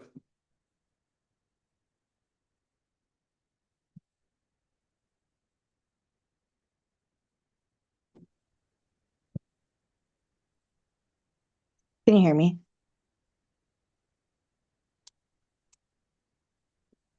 All right. Miss Miller, can you hear me? Yeah, can you hear me? I can hear you, but I need to be able to see you. Oh. There we go. Sorry, I look crazy. I'm sick. All right, that's okay. All right, you are Jacinda Miller? Yes, sir. Miller, this is cause number 680205617. Ms. Miller is present via Zoom with permission. Mr. Haverko, what are we doing with Ms. Miller's case? A matter comes on for a pretrial hearing today. I've had an opportunity to discuss the matter with Ms. Miller and review the police reports and the evidence, and she'd like to resolve this today by way of a plea. I've gone over a statement and found on plea of guilty with her, the rights she gives up, and I think we're ready to proceed. All right, Ms. Ms. Miller, so I've got before me a statement of defendant on plea of guilty to one count of theft in the third degree. Did you read through this document or did Mr. Haverko read it to you or both? Yeah. Yeah, we went through it. Feel like you had enough time with Mr. Haverko for him to answer all your questions? Yeah. And Ms. Miller, theft third is a gross misdemeanor, which means the maximum penalty is 364 days in jail with a $5,000 fine. There's a recommendation contained in this agreement that I don't necessarily have to follow. I could sentence you up to the maximum. Okay. You understand that? Yes. Okay.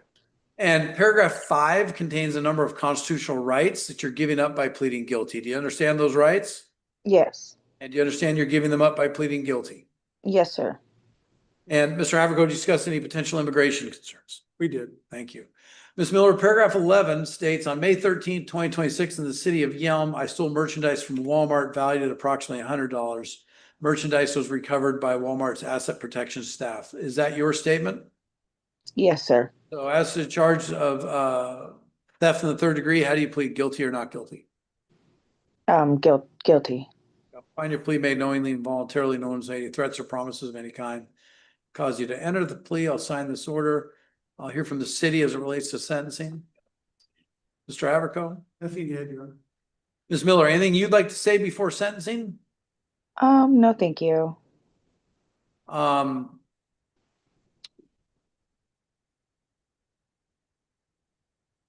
Just gonna look. So I'm looking at your criminal history. So it doesn't look like, I mean, you know, this isn't your first theft. You don't have a ton of thefts. So how are we making sure this doesn't happen again? I'm currently looking for a job, and I am a stay-at-home mom with my boyfriend working, so we have income again. Okay. All right. So I'll follow the recommendation. I'm going to impose 364 days in jail. Going to suspend all 364 days. Okay. For a period, the recommendation is a period of 12 months. $5,000 fine. I'm going to suspend all $5,000 for the same period of time. Not going to impose any fines or costs. Main thing here is, Ms. Miller, you need to stay out of trouble. You need to stay out of Walmart. You're trespassed from Walmart. Yes, sir. Okay. Yeah. Make all court dates if there are any, and just don't repeat this behavior. Okay. Okay. All right. Okay. So sign this order. You'll be able to get a copy from the clerk's office. Good luck to you, Ms. Miller. Thank you. Have a good day. Thank you. Sure. Chloe Mills here. Chloe Mills.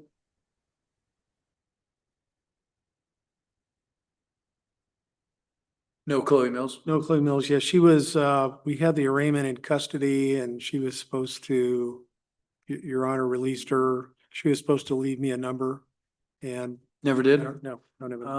City of Yelm versus Chloe Lene Mills, cause number 580628328.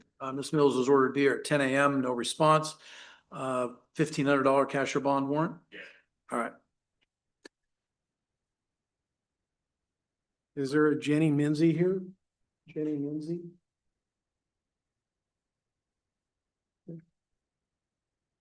Good morning, Ms. Minzy. It's cause number 580912245. Ms. Minzy's present, out of custody. What do we do with Ms. Minzy's case today?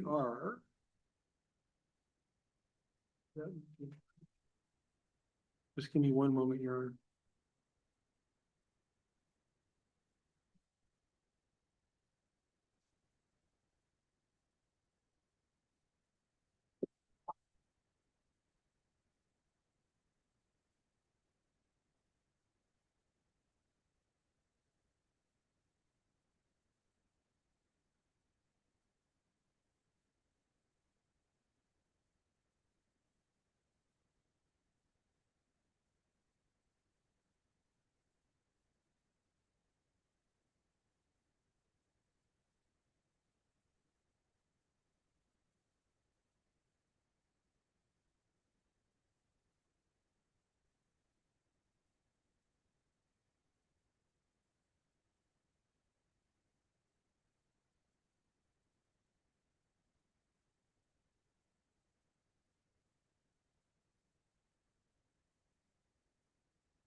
So this is the agreement we talked about.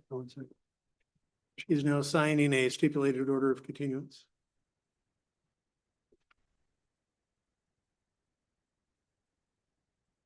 Okay, let me pull that up.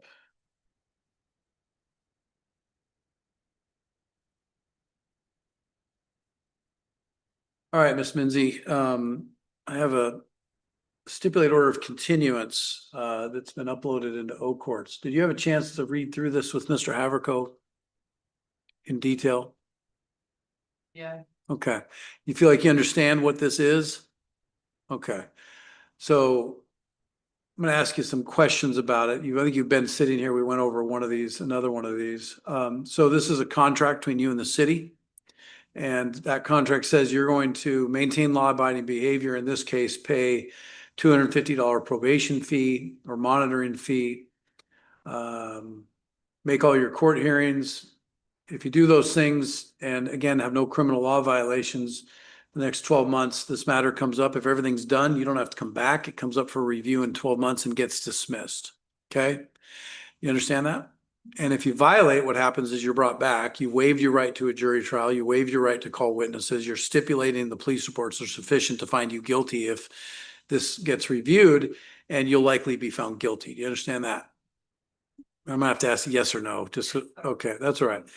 So, anything else from the city? All right, Mr. Haverco, anything else? Nothing there. So, Ms. Minzy, I reviewed the police reports on this, and it was a pretty minor stop that turned into this.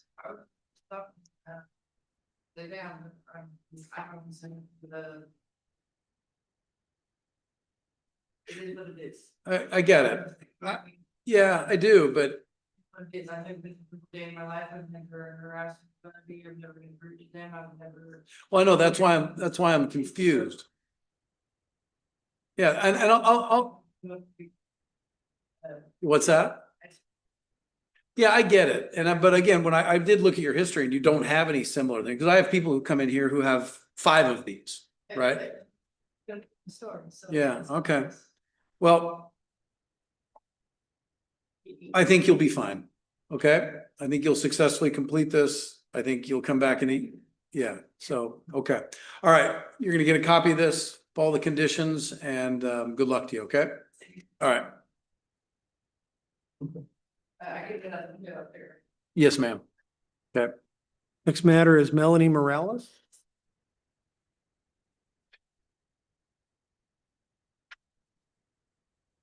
All right. You are Melanie Morales.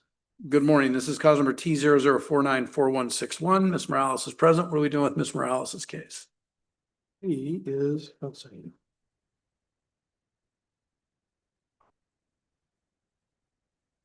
That's perfect.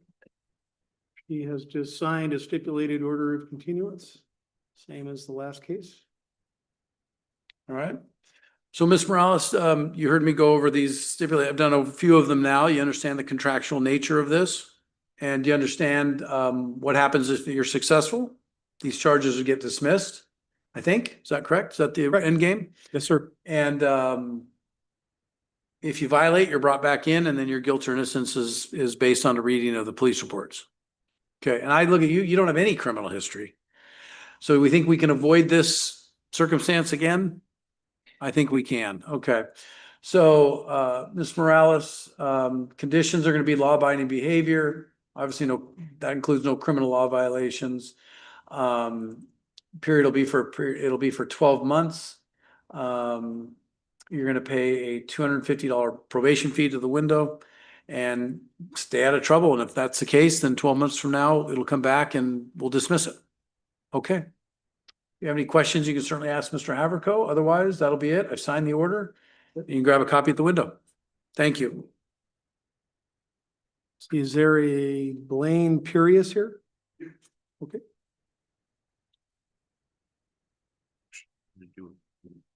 Oh, you do? Yeah. Okay.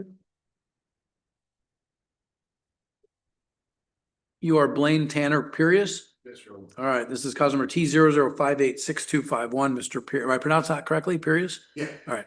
Mr. Purius is present out of custody. Mr. Haverco, what are we doing? One moment, you're on. Yeah.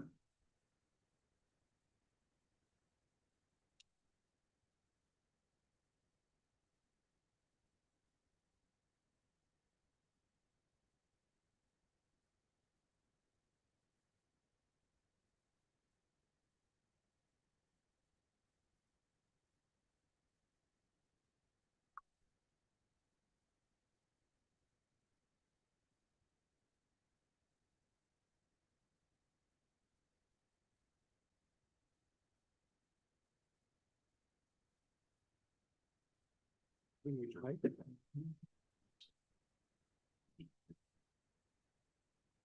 okay. I'm just doing what those do. Oh, sure. I just want to pile more on it. All right.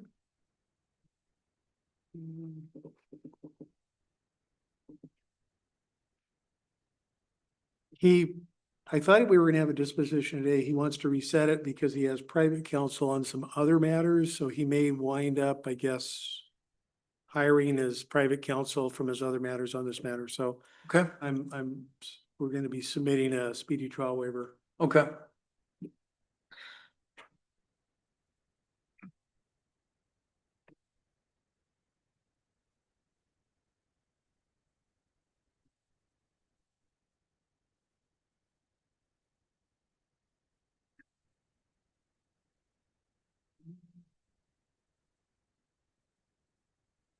Fine here. It's motion to continue. So he has signed the motion for a continuance. All right, Mr. Perius, I've got a motion to continue, commencement date November 13th, expiration date February 11th, 2027. Any objection from the city? Okay, next court date is going to be,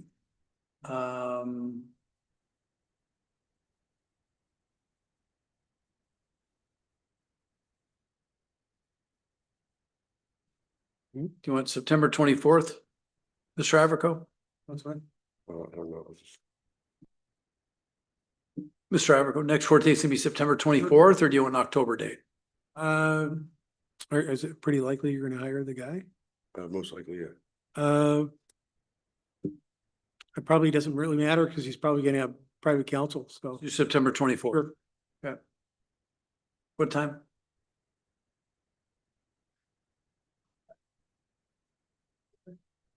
Yep, public defender until we get somebody.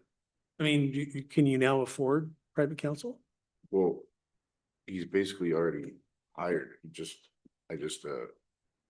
So maybe. Well, then let's put it on private. Do you want to authorize Mr. Haverco's withdrawal from your case? Yeah, sure. Okay, so I'd move Yeah. on the record with your.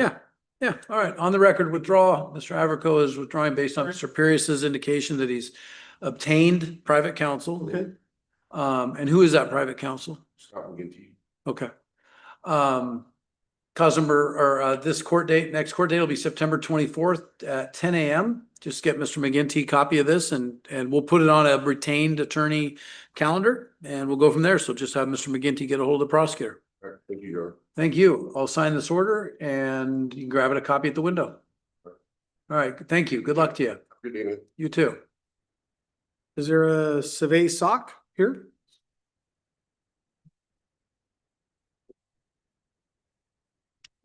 All right, this is City of Yelm versus Survey Sock, cause number 680010665. Mr. Sock is present out of custody. What do we do with Mr. Sock's case today? He is signing a plea statement and he is going to enter a plea to the count 2 paraphernalia charge upon the court's acceptance of the plea.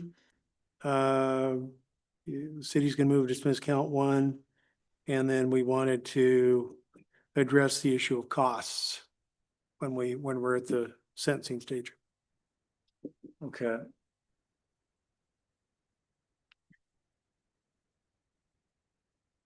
All right, Mr. Sock, I have a statement of defense on plea of guilty before me. Did you read through this or did Mr. Haverco read it to you or both? He went through it. Okay. And have you had enough time with him for him to answer all your questions? Okay. I'm going to go over just some parts of this. Paragraph 5 contains several constitutional rights that you're entitled to, but by pleading guilty, you're giving up. Do you understand that? And the use of drug paraphernalia here is a misdemeanor, which means maximum penalty is 90 days in jail, $1,000 fine. You understand there's a recommendation in this plea agreement. I don't have to follow that. I could sentence you up to the maximum. Okay. And Mr. Haverco discussed any potential immigration concerns. We did. Okay. So Mr. Sock, paragraph 11 states, on February 25th, 2026, in the city of Yelm, I possessed a plastic baggie I was using to store methamphetamine. Is that your statement? So as to the charge of unlawful possession of drug paraphernalia, how do you plead guilty or not guilty? find your pleas made knowingly and voluntarily, no one's made any threats or promises any kind to cause you to enter the plea. And I'll hear from the city in terms of sentencing. Mr. Averco? Just wanted to know, the court to know that, has been working, and, was this a case where they had imposed, a court appointed attorney fee? Yeah, I don't recall. Did the court previously impose a public defender fee? Yeah, no. I don't Okay. think so. Okay. Anyway, so I guess he just wants the court to know he's basically living in essentially kind of a motor home on his brother's property and doesn't really have any income at this time. And would ask the court to consider not imposing any financial obligations. All right, Mr. Sock, anything you'd like to say before sentencing? No. Okay.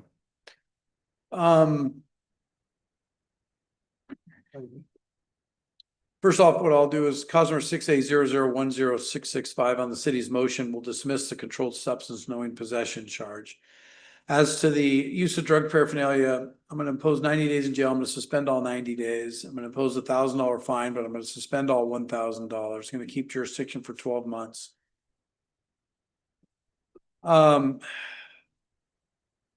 Sock, the normal probation monitoring fee on something like this is $250. I'm not willing to waive that in its entirety. I will reduce it down to $150. So you have 12 months to make payments on that. Okay. And that's just to cover the cost of the city and all that sort of stuff. No criminal law violations. If we're not going to make it part of this order, but if you have a drug problem, I'm hoping you're getting it taken care of. Okay. All right. Okay. I'll sign this order. You'll get a copy at the window and they'll let you set up time payments on the 150. Thank you. Okay. Thank you. Good luck to you. Good luck. Next matter is Jason Tipton. Two matters come on for pretrial. Oh, here he is. Here we go. Why don't you reseat yourself because you and I have to talk. So yeah, he's someone I'm going to need to chat with.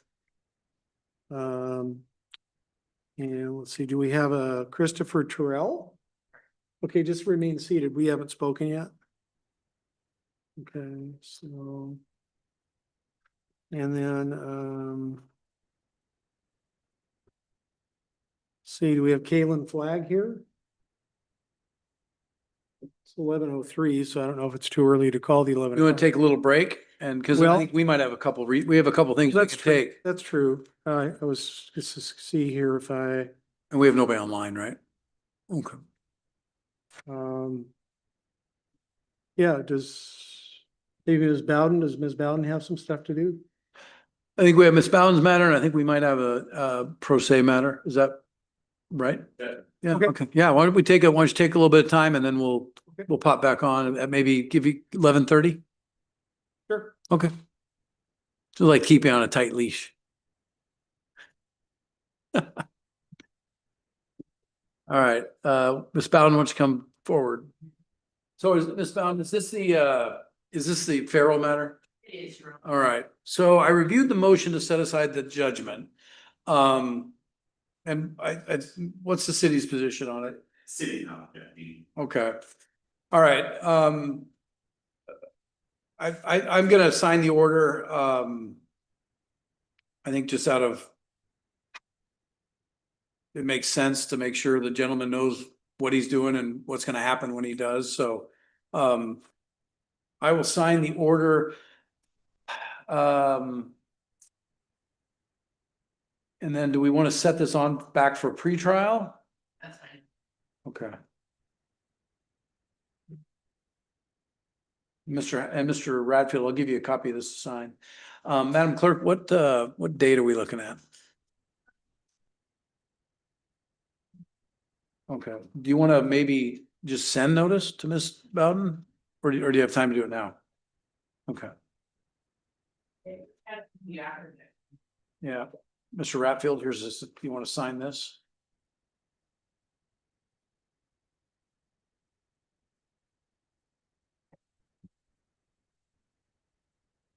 And then, all right, so Ms.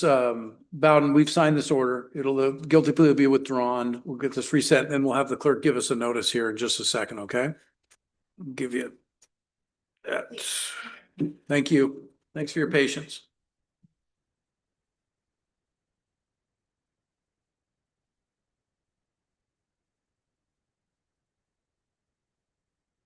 And then do we want to deal with Mr. Ta'alolo?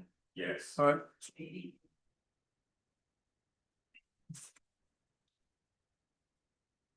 All right. This is going to recall the matter of City of Yelm versus Tifi Ta'alolo. This is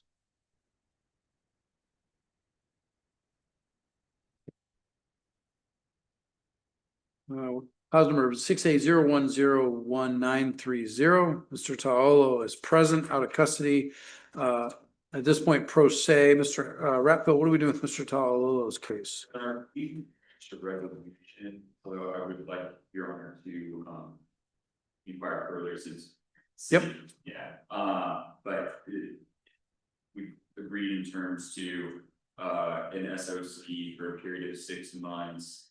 After which the charge of reckless driving would be dismissed. Law-abiding behavior and no driving infractions. Okay. All right, Mr. Ta'alolo, this, so the proposition here is a stipulated order of continuance that we've gone over several while you've been here. Were you kind of listening to some of the other folks when I went over their agreements with them? I'm gonna have you take your hood down too, Irene. Were you kind of listening to what was going on? Okay. Have you read through, did you provide it to him, Mr. Bradfield? Well, your honor, maybe that's what you call this, we make sure I get a copy. Okay.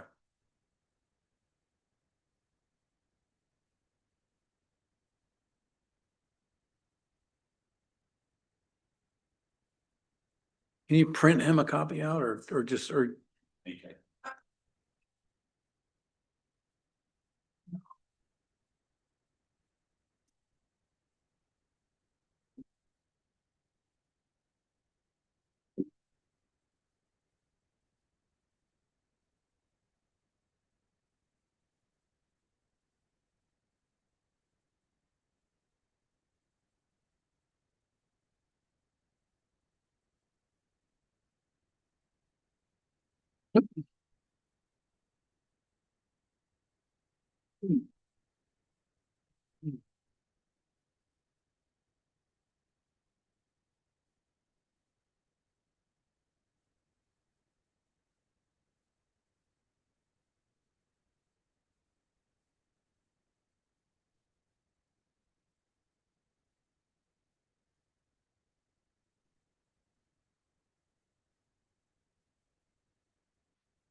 Right. Okay.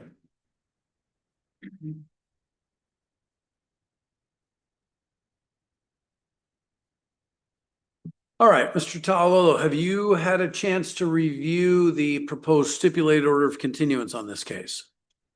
And so you're currently unrepresented by counsel, so I'm going to go over this contract. I'm going to go over this agreement with you in some significant detail. This is a contract between you and the city, okay?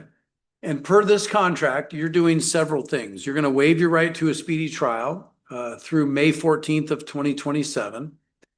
And you're going to agree to do certain affirmative things. You're going to maintain law-abiding behavior. No, did you say no moving violations on them? No moving violations, which are speeding tickets, for the next 6 months. You're gonna pay a $250 probation monitoring fee. You're gonna appear timely at all court hearings. And if you do those things, at the end of this 6-month period, your matter comes up for review. If you've completed everything, if we've got proof of payment, if I look at your record and there's no new law violations, then this matter is automatically dismissed. Do you understand that? If you don't do that, if you violate one of those conditions, then what happens is you're brought back into the court and your guilt or innocence is determined by me reading the police reports in this case. And you've also in the agreement stipulated that the police reports are sufficient to find you guilty of the charge of reckless driving. Do you understand that? Okay. But again, at the end of the day, the hope is you complete the agreement. I show up 6 months from now and I look at the record, I say, hey, Mr. Talolo successfully completed the agreement, dismissed. Okay. So you want to do this agreement with the city? Okay. All right. I'm going to go ahead and sign this order. Stay on top of the affirmatives, stay out of trouble, and we'll hopefully 6 months from now, the case will be dismissed. Okay. So you'll be able to grab a copy at the window. All right. Good luck to you.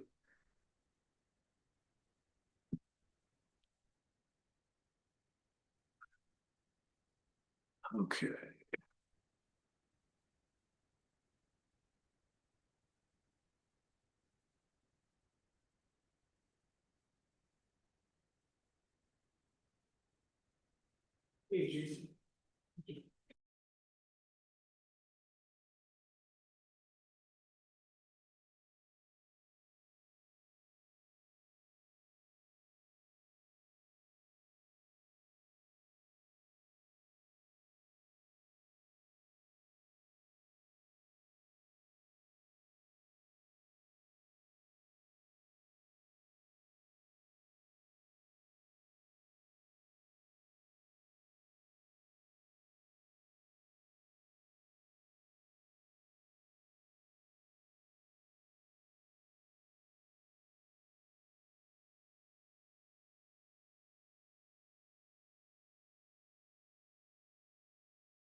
The record. All right, back on the record, Mr. Haverko, who would you like to call? What? We have a couple from the 10 a.m. still. We got here Tipton and Tyrell. Let's take up Jason Tipton. All right, this is Jason Tipton, Cosmer T 004941189, T 00004997707. Mr. Tipton is present out of custody. Good morning, Mr. Tipton. What are we doing with Mr. Tipton's case today? I'm going to fill out a motion for the continuance here. Okay.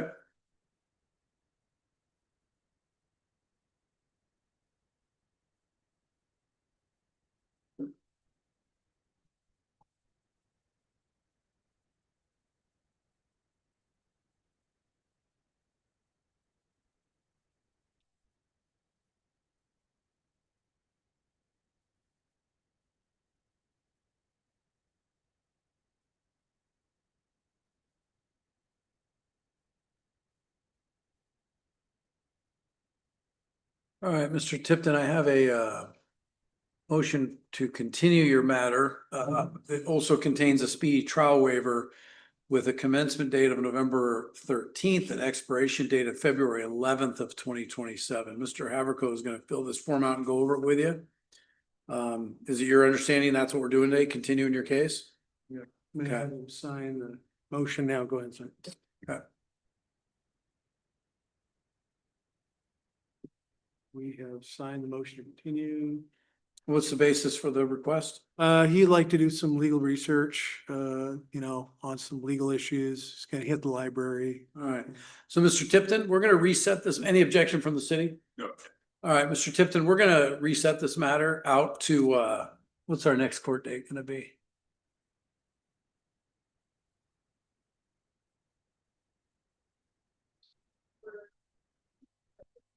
Okay, it's going to be October 8th at 11 a.m.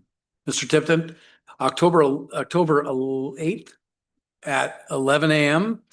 So we're going to continue this to allow you to do some research, a deep dive into what's going on. What you need to understand, though, is if you're going to do that, I want you to get that done so you can have conversations with Mr. Haverko well before that court date. Okay, so if you find information, call him. And we'll go from there. October 8th, 11 a.m. I'll sign this order, Mr. Tipton.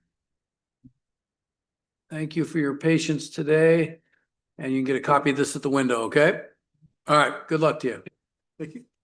Next matter will be Christopher Terrell. This is City of Yelm versus Christopher Terrell, 6A0205-616. Mr. Terrell is present, out of custody. He is signing a stipulated order of continuance, All right. and he has signed. All right, Mr. Terrell, have you been here when we've gone over some other stipulated order of continuances? And so I'm gonna, a little bit of a broken record, but the contractual nature of them, what you're giving up by entering into this. Most importantly, the biggest thing I see that you're giving up is your really right to really challenge any of the evidence. I don't know much about your case. But if normally police reports are written in such a fashion as to find people guilty of what's in there. So it's pretty important you understand that if you violate or this gets revoked, the odds are highly likely you'll be convicted of this charge and we'll have to deal with it from there. Understand? Okay. Let me pull up the SOC. And this is going to be a 12-month SOC to dismissal. Conditions, stay out of trouble, pay $250 monitoring fee, appear timely at all court hearings, law-abiding behavior. Fair enough? Okay. All right, I'll sign this order. You can grab a copy at the window and schedule the set up payments, and we'll go from there. All right, good luck to you. Okay. Next matter on the 11 o'clock calendar, Kaylin Flagg.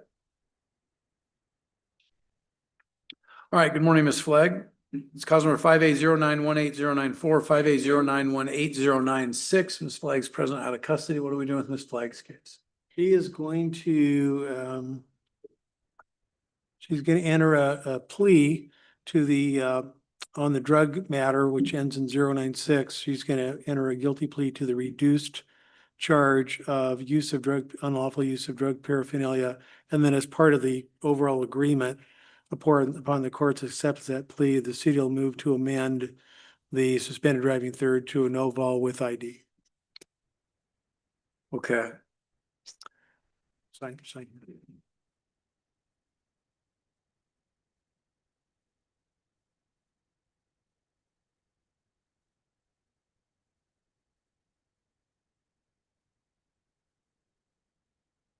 Yeah, we're ready.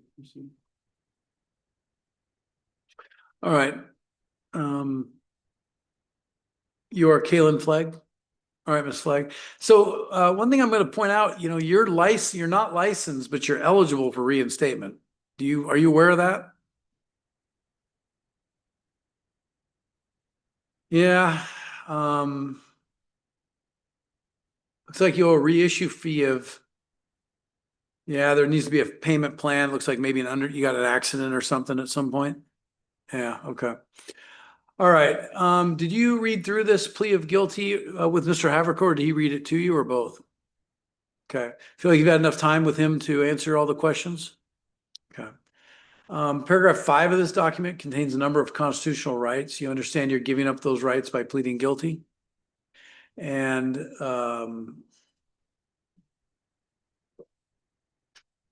the agreement here is the driving license suspended third is going to be amended to a no valid operating license with ID. There's a standard $150 infraction fee on that. On the paraphernalia, unlawful drug paraphernalia charge that's amended to that charge from the controlled substance possession charge. That's a misdemeanor, which means the maximum penalty is 90 days in jail with a $1,000 fine. You understand there's recommendations in here I don't have to follow. I could sentence you up to the maximum.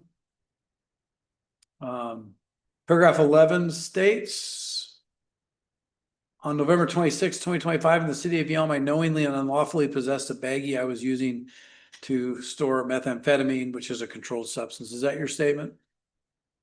Yeah. Is that yes? Okay.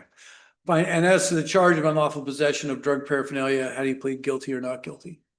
Okay. I'll find you pleas made knowingly and voluntarily, no one's made threats or promises of any kind, cause you to enter the plea.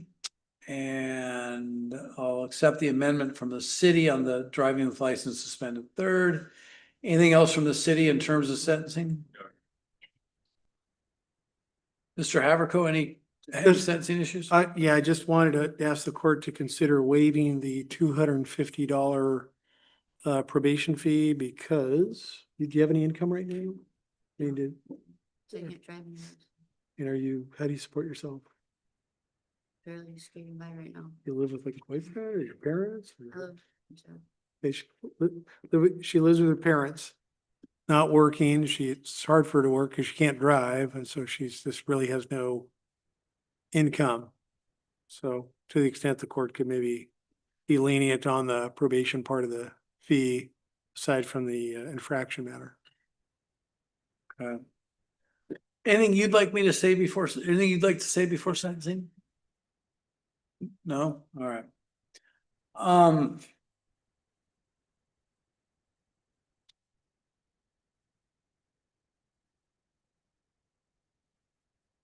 So Ms. Flagg, I mean, these charges are for 2025. Looks like things have been better since then. Is that fair to say? When did you move in with your folks? In November? Okay. Do you feel like things are going in the right direction? Okay. Were you homeless before that? Okay. And your folks following, I mean, whatever your folks are, sounds like things are going well. Okay. All right. I will note you have one warrant out of Roy? You did? You do or did? Okay. Okay.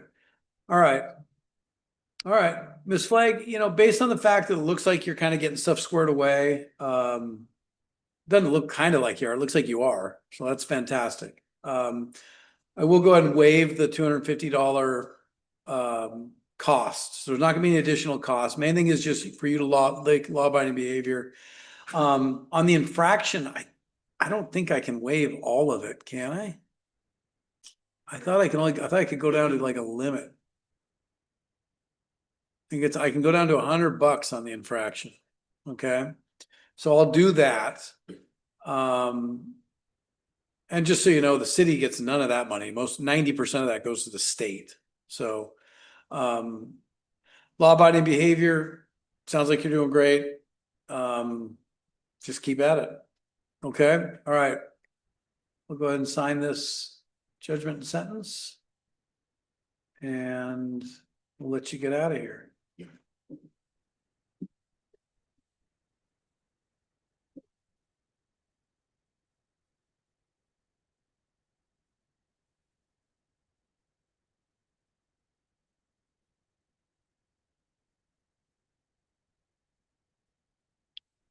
Okay, Ms. Flagg, I've signed the order and it'll be a copy at the window, okay? Good luck to you. Mr. Harris?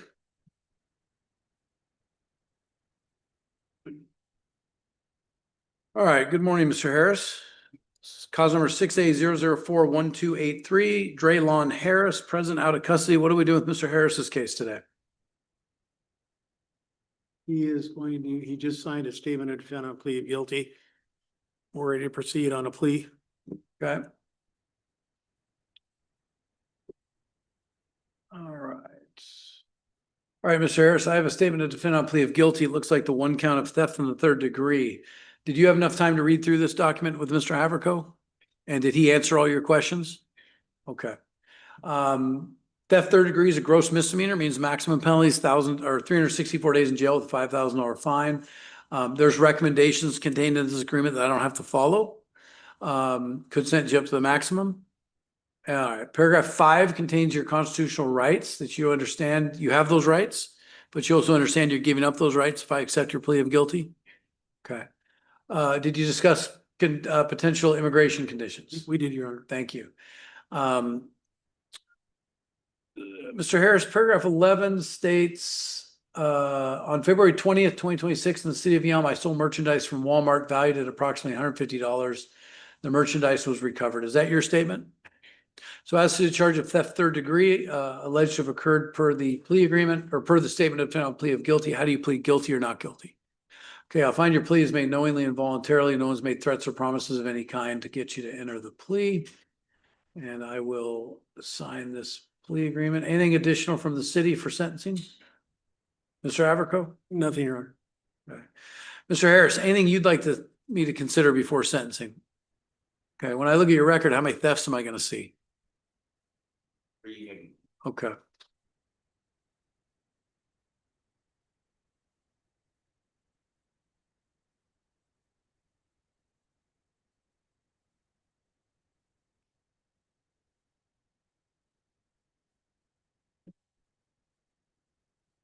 Yeah, about 3.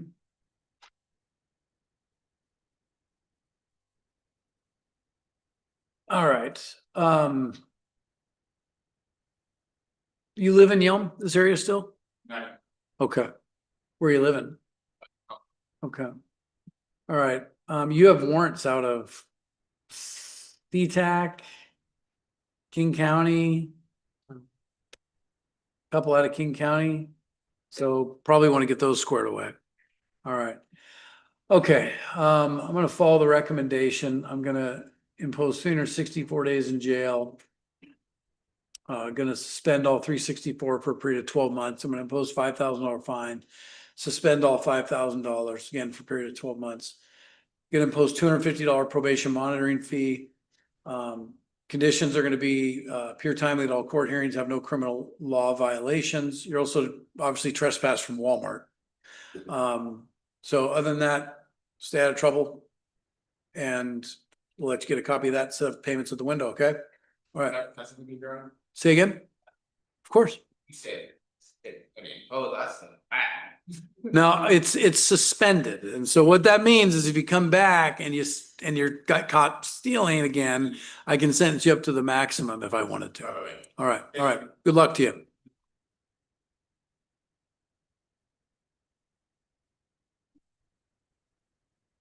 Well.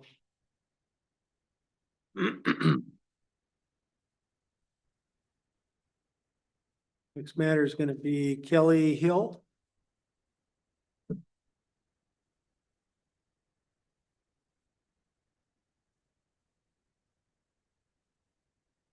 This is City of Yelm versus Kelly Jenkins Hill, cause number T 004999704. Ms. Hill's present.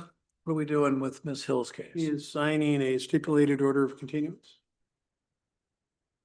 All right. And you are Kelly Hill?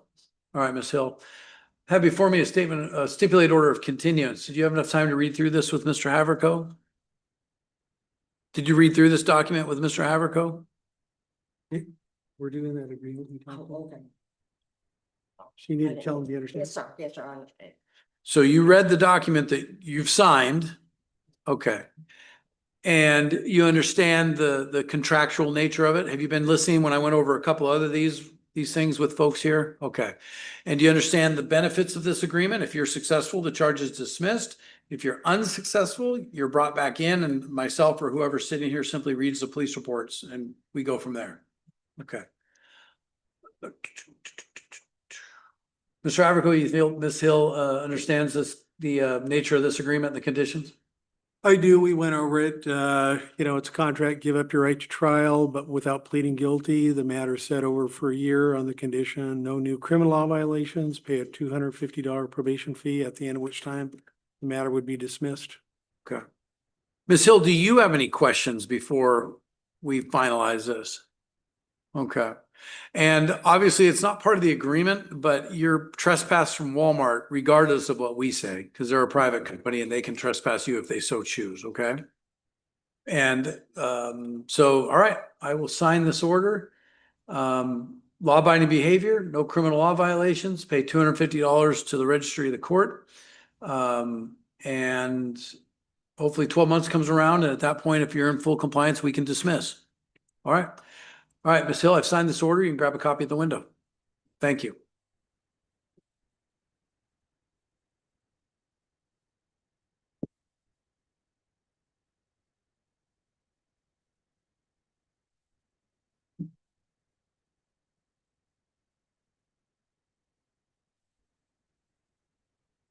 Next matter is going to be Anastasia 2 or 2-0.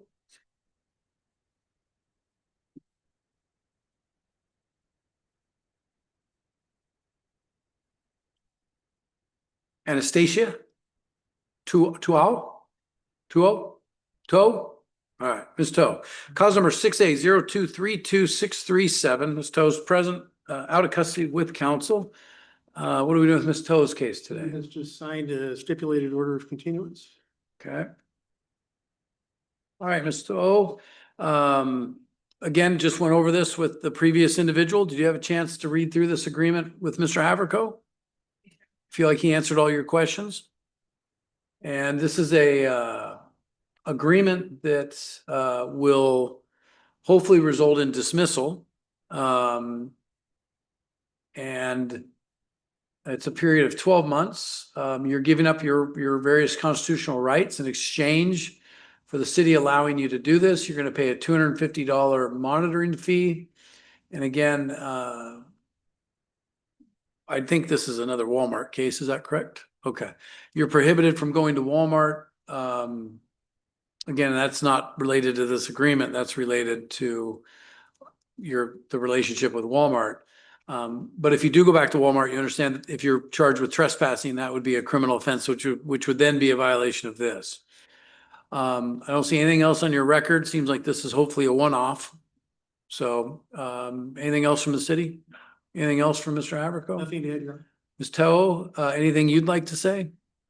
Okay. All right. I'll sign this stipulated order of continuance and you can grab a copy at the window and good luck to you. All right. Good luck.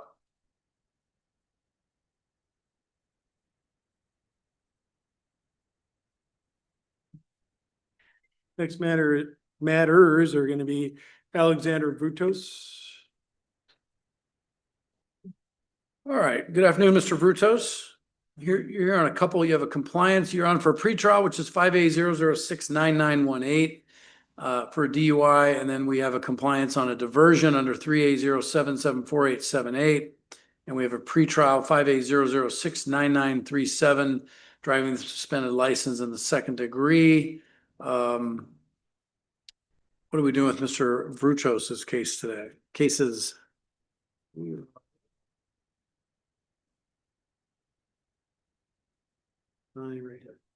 He is going to,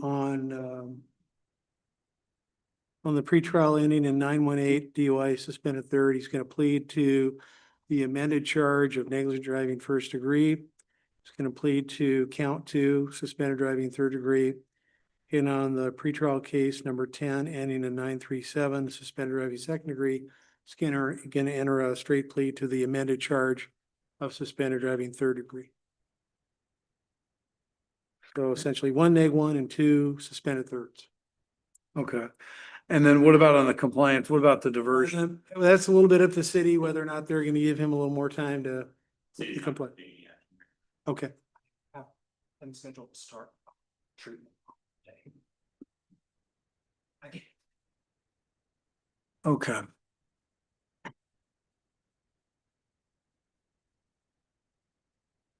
You are Alexander Nicholas Vruchos?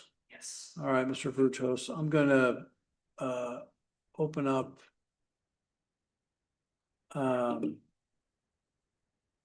what we have here.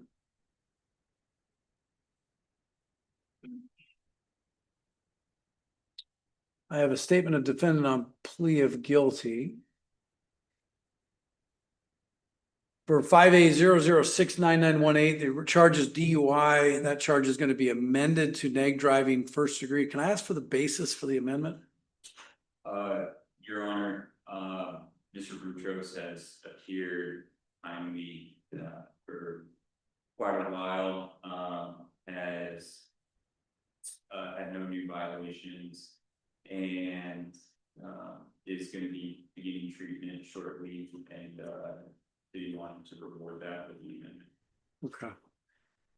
So, Mr. Vruchos, the recommendation, the plea here is to an amended charge of neg driving first degree. There's a straight plea to DWS third degree, and there's a plea to a driving with suspended license second degree that's amended to a DWS third degree. Do you understand that? Did you have enough chance? Do you have enough time and chance to review this document with Mr. Haverko? And did he read it to you, or did you read it to yourself, or both? Okay.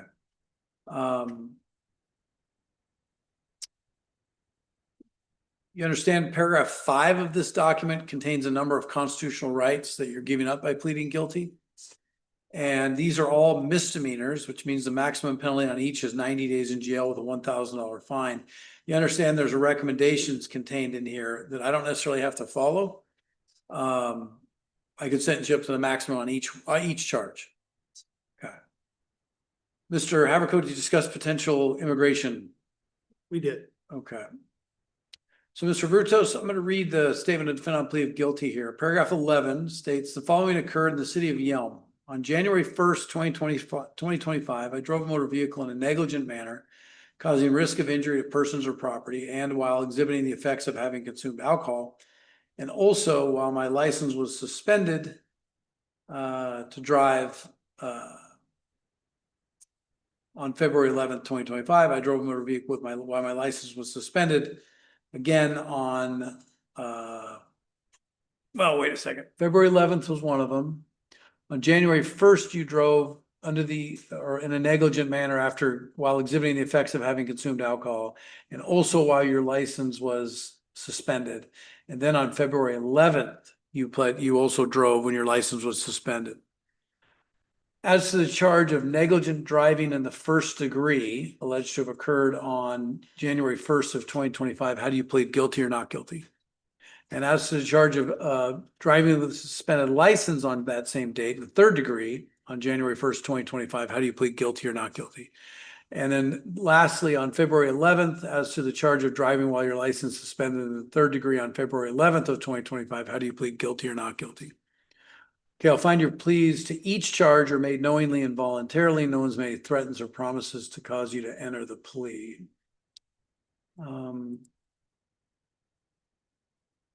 I'll hear from the city first. Mr. Haverko? Well, it's been a bit of a struggle for Mr. Rutos, primarily because of finances. He is working, he's remained employed for quite a while at Taco Time. Unfortunately, he's not working full-time right now. He's working about 25 hours a week. But I think that was a big part of his problem, was coming up with the funds to get an evaluation. I finally did receive a message from a training provider and did provide all of the documentation concerning all of his DOI related arrests and his criminal history driver's abstract. So the evaluator who did reach out to me does have all of the information necessary to do a valid evaluation. So that did occur somewhat recently. So my hope is that he can, you know, moving forward, kind of get this stuff done and do what he's supposed to do. Okay. Mr. Virchos, anything you'd like me to consider before sentencing?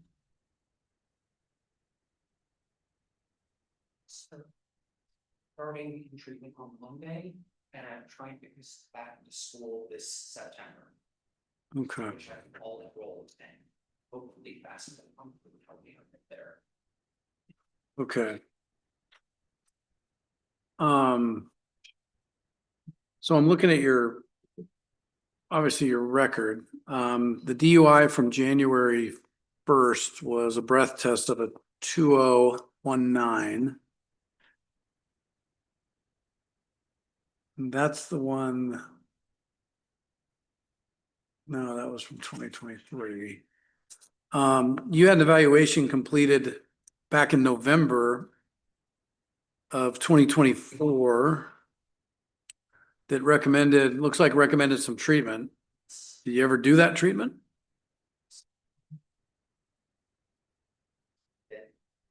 So probably, but I just said to. Okay.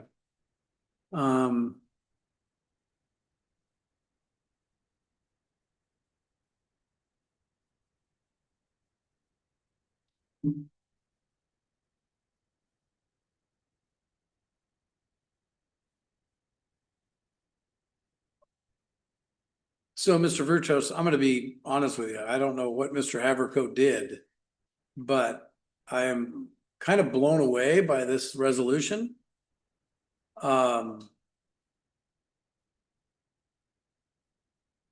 mean, this charge is from January, the new charges are from January 1st of 2025. And February of 2025, it's now August 13th of 2026, and you're starting treatment tomorrow? Monday? But then I'm hearing you've been working the whole time. Yeah, not the whole. I haven't since. In August last year. So what changed? I mean, what was going on in 2024, 2025? What, like, you haven't had any criminal events since this last DWS second. What changed? You're still suspended in the second degree, by the way. Yes.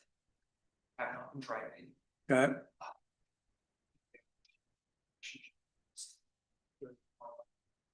Speed. Issues that I didn't even realize I was having. Okay. Yeah.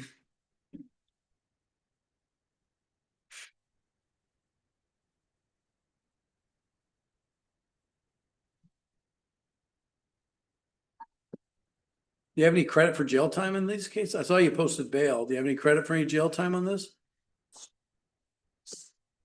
How many days credit does he have?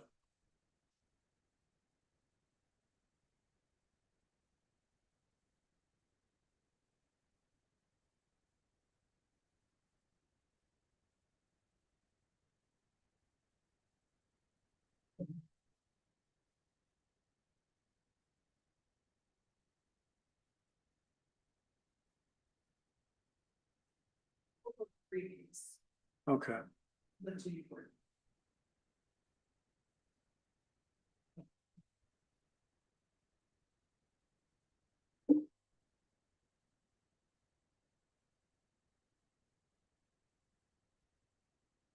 So Mr. Brutos, the thing I'm struggling with here is a certain level of consistency. So there was a gentleman here earlier today, he had a DUI that was amended. I think he had a -1. And then he got a DUI, shortly thereafter that he pled to. And I gave him, the recommendation was 1 day, I gave him 15 days. Why shouldn't I give you 15 days at least on this?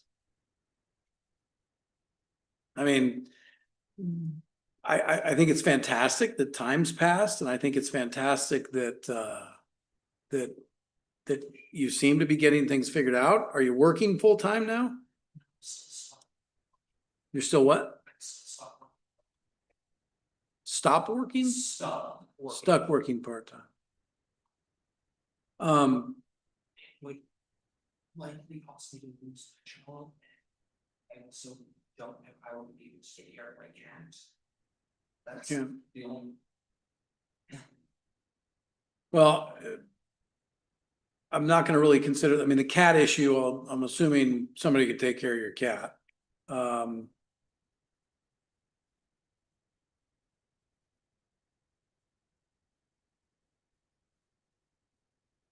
gonna tell you what I'm gonna do, Mr. Frutos. I wanna hold off on finalizing sentencing on this case for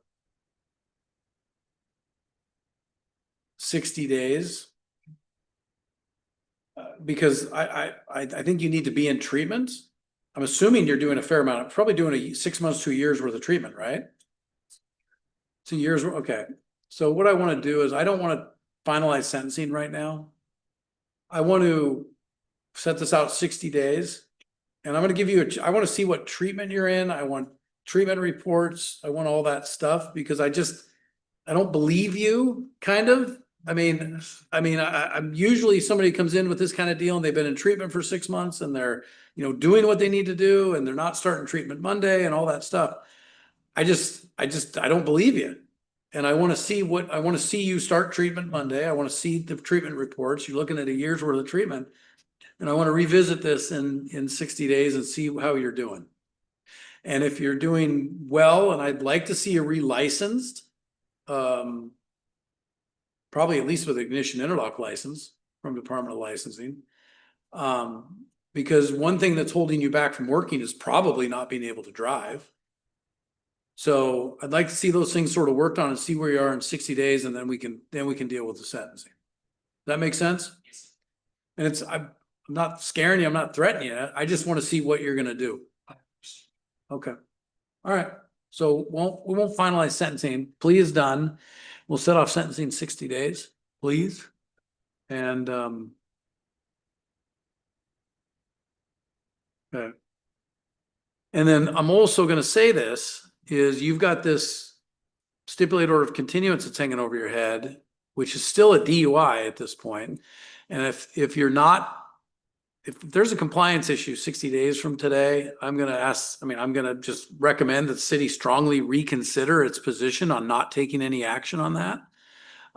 So again, I just want to make sure we're on the same page, that you understand what I expect for the next 60 days. Okay. And again, to make sure get into the court so that we know it's occurring. Okay. Okay. Thank you. Thank you.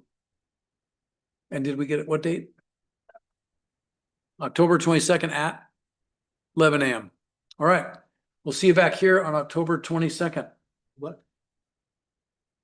Next matter is going to be Michael Wright. Let's see, Mike. And on this one, the city has a motion on this case. City of Yelm versus Michael David Wright, customer 6A 0015702. Okay. All right, Mr. Wright, hold on 1 second.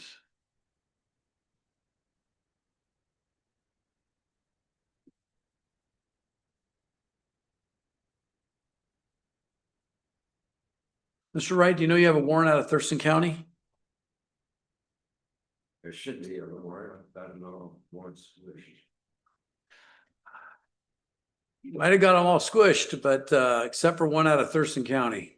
Let me let you know. I'll tell you when it. Okay. So you had a warrant or you had a pretrial scheduled.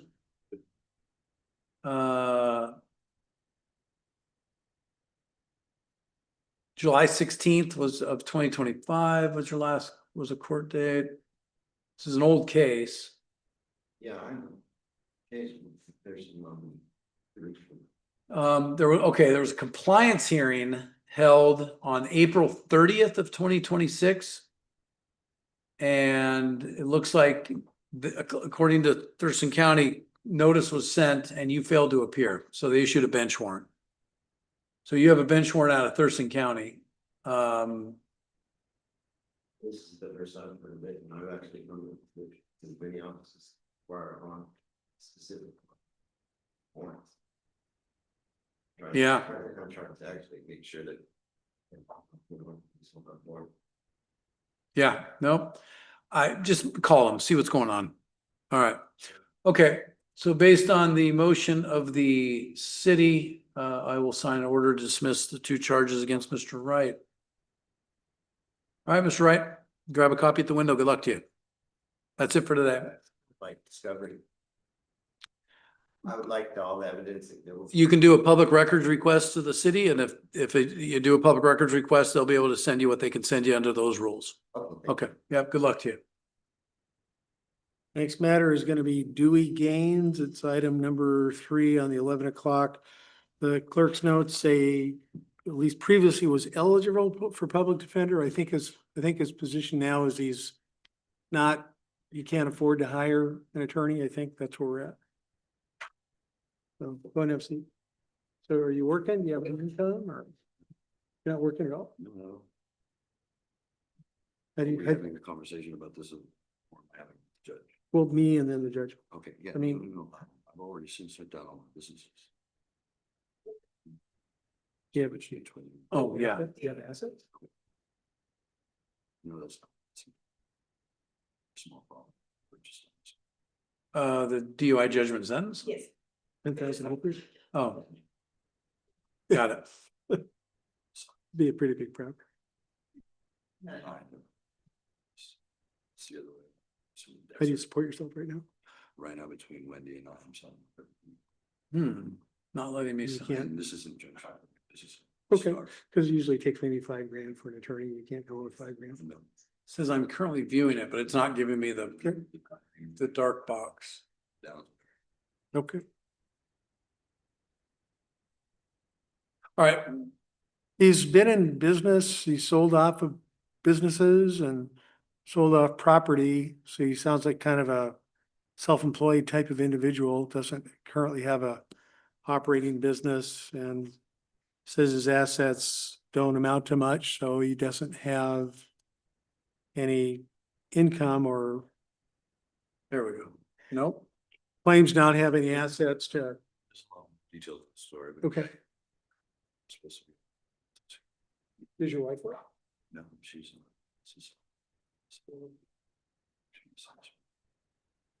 Disability side, she's cancer. So it's been one strain. So. Do you get paid as a caregiver? Hmm? You get paid as a caregiver? No, that's something I don't. New things, new developments Sure. every day for me. The goal was to establish. What was your business? What was your business? Does Mr. Gaines have a court-appointed counsel on his Superior Court matter?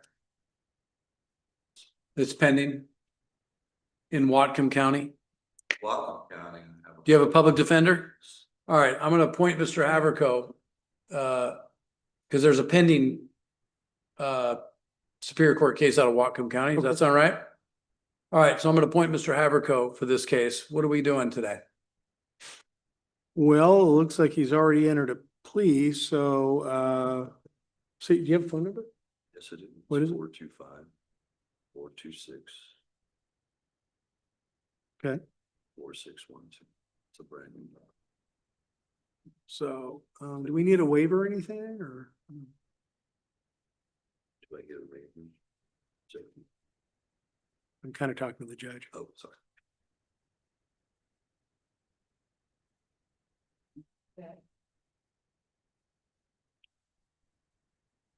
This is the first area. Yeah, this is first pre-trial. So we want to reset it? I think so. Okay.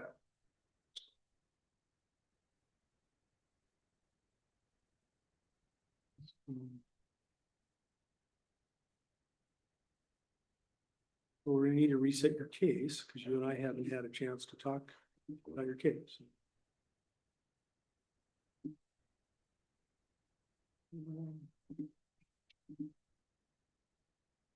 When do we want to reset it to? Yeah, but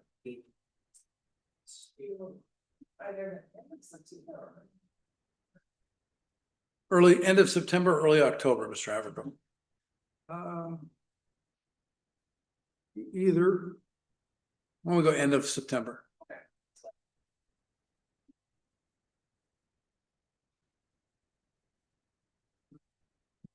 24th? All right, September 24th at 11.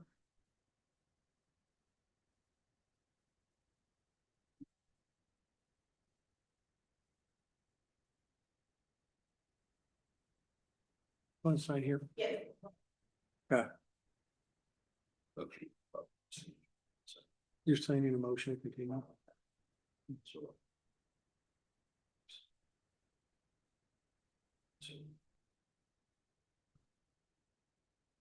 Which property do you need to release? When that be over.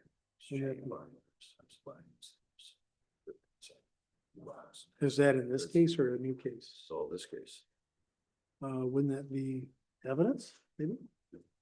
untitled would not be RCW. He'd like to make a motion to the court to release some of the property. Right? You want some of the property released that was recovered as, pursuant to the arrest or the charge in this case. So Mr. Gaines, obviously any motion for that kind of action would have to be done in writing. I don't have anything before me. You just can't walk in and make the motion. But at this point, obviously, when something's predisposition, it could be evidence, and I can't be releasing anything that could be potentially evidence.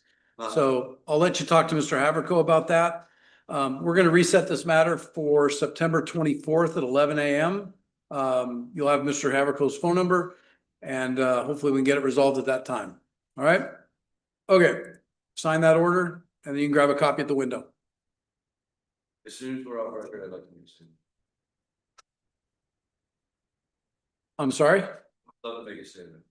To who? The court? I would like to miss. I would like to commend everybody in your passion you have. What I listened to today was phenomenal. That was beautiful. I never seen so much love for you. Well, good, thank you. No, I mean, Yeah. what I heard, some people should not walk out.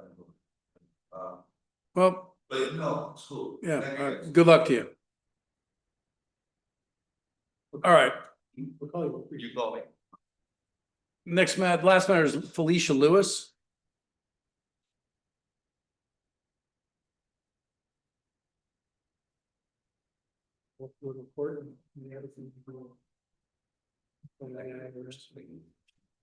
Sure, okay. There's nobody on Zoom, right? Just go to the clerk and get a copy of the people. Yep. Felicia Lewis, you heard anything from her? I saw you have a Did you hear? guilty plea. I saw you have a guilty plea form in the O courts. Yeah, I spoke with her and had prepared a plea form pursuant to talking to her and don't know why she's not here. She didn't let me know. So. You told you she was gonna be here? Well, I mean, that's the implication when you're talking with I just- somebody. The and, joke was you she know, charged with false statement. All right, all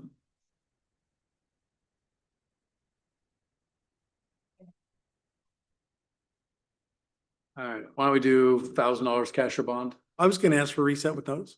Nah, not again. We did that last time. Right? Yes. we did that. $1,000 cash or bond.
All right, good afternoon. We're here for the afternoon calendar for the Yelm Municipal Court. First matter I'm going to call is City versus Carlos Chung. Mr. Chung, why don't you come forward? So Mr. Chung, you can come over here. You are charged, this is cause number T00508512. You're charged with driving with suspended license in the second degree. I ran your record this morning. It shows you're relicensed. Yes. Okay, I got it. City have a motion? Yeah, city you dismiss. Okay, so what we do, Mr. Chung, is this. When people come in and they're relicensed, the city's policy is to dismiss the charge because you took care of it. So we appreciate it. And we'll get you an order of dismissal. And do we do an order of dismissal, formal order of dismissal on that? I can put together an order to dismiss. Yeah, we'll do a quick order of dismissal. You can grab a copy at the window. All right, thank you. That's all for today. We'll get it out to you in just 2 seconds. All right, and now, ladies and gentlemen, I'm gonna go through the driving with suspended license third cases. There's a significant number of them today on today's afternoon docket. And what the city does under most circumstances is they amend it. If you're here and you're not relicensed, they amend it to a no valid operating license with ID. That does not happen in all circumstances. I think there's one case that I will call next, and I don't think the city's going to make that motion. So it'll stay in its criminal state. So as we call through, I'm just going to have you, if I call your name, I'm going to have you stand next to Mr. Haverco. And then the city, if it's going to make its motion, will make its motion, and the infraction amount is $150. You'll be directed to go to the window and you can schedule how to make the payments for that infraction there. Okay. All right. First matter I'm going to call City versus Justice Craddock.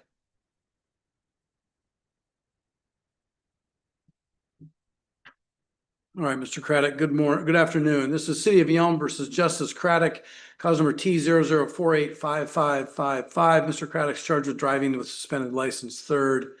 Mr. Ratfield, I looked at Mr. Craddock's record this morning. Have you had a chance to take a look at it? Okay.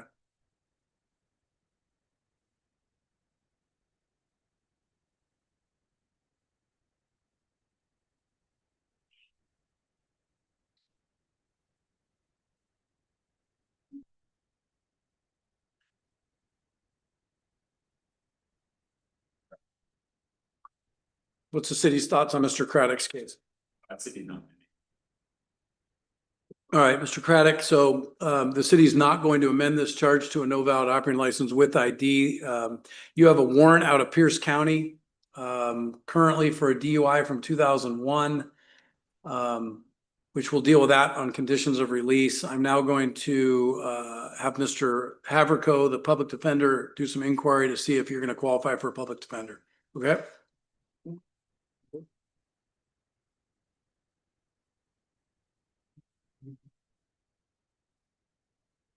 Making $5,000 a month currently as a painter.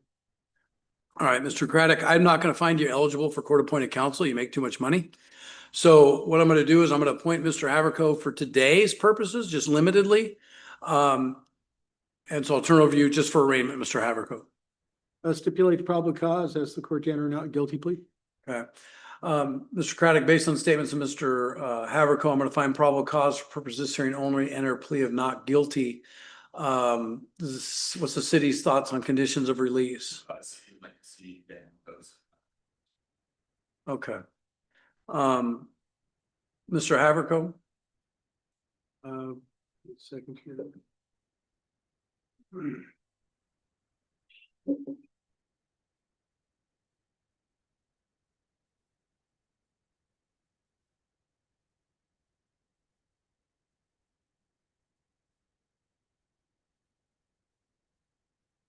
They had the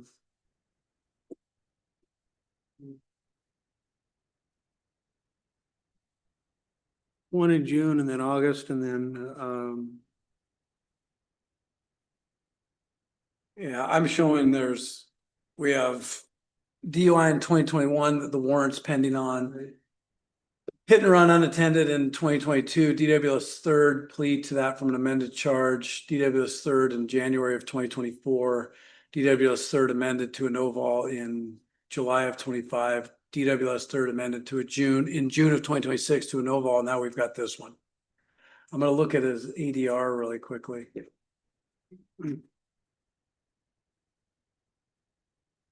Looks like there's a collision judgment out there. Needs a retest. Well, city's asking for bail. What are your thoughts? And so, Mr. Craddock, this is the issue we're faced with. The city wants bail.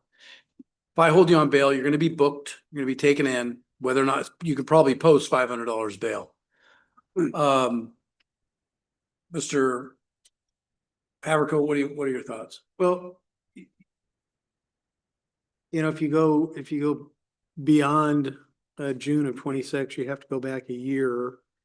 So he did go for a period of time without driving.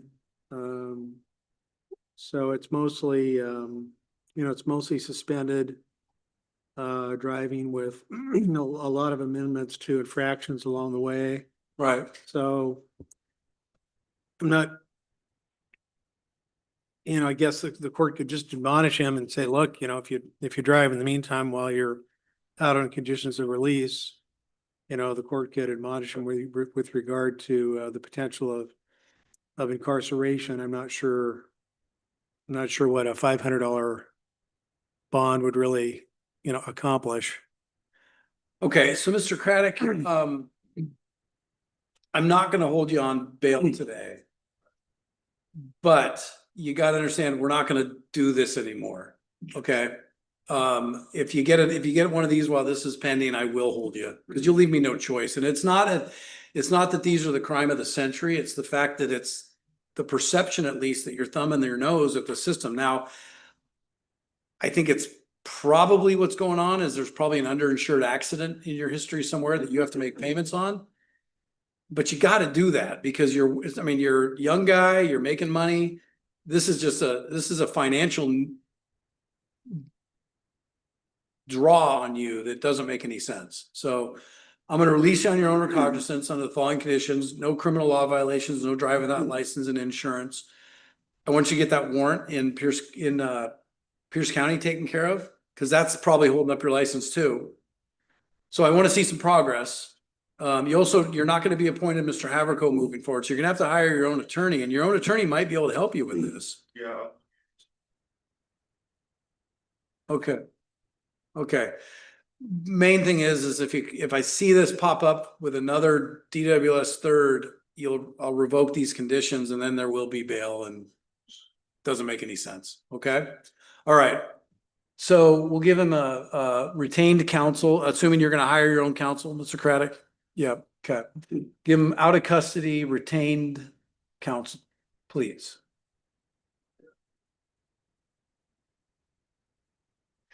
September 24th at 9 a.m. That work for you?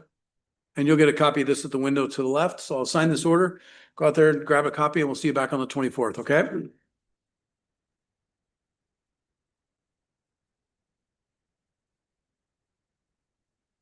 Okay. And Your Honor. Yeah. Quick follow on where it's a matter of the ship hatch. Hatch? Yes, number 6 on down. Okay. Is there Miss Hatch present? Why don't you come forward? It's cause number T00508509 with a tracking infraction T00508510. City can go the charter. Okay. So, Ms. Hatch, the city's moving to amend the DWS third to a no vol with ID. Is that right? Okay. And so what it is, DWS third's a criminal matter.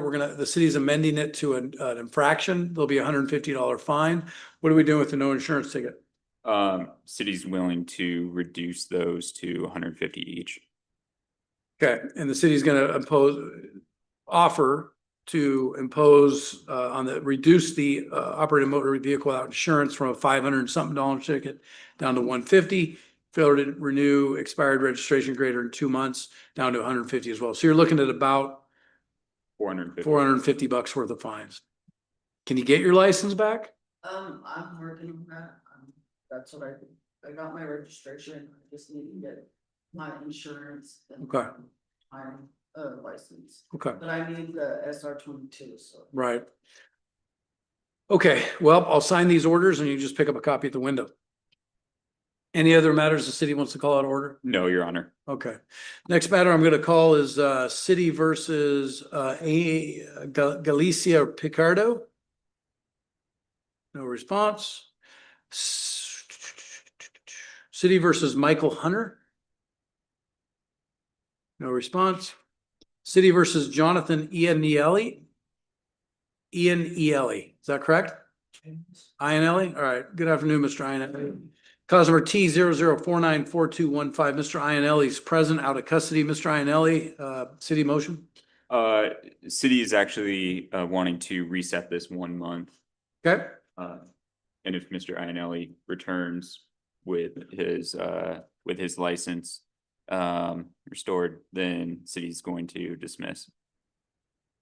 Mr. Ianelli, does that sound like a deal?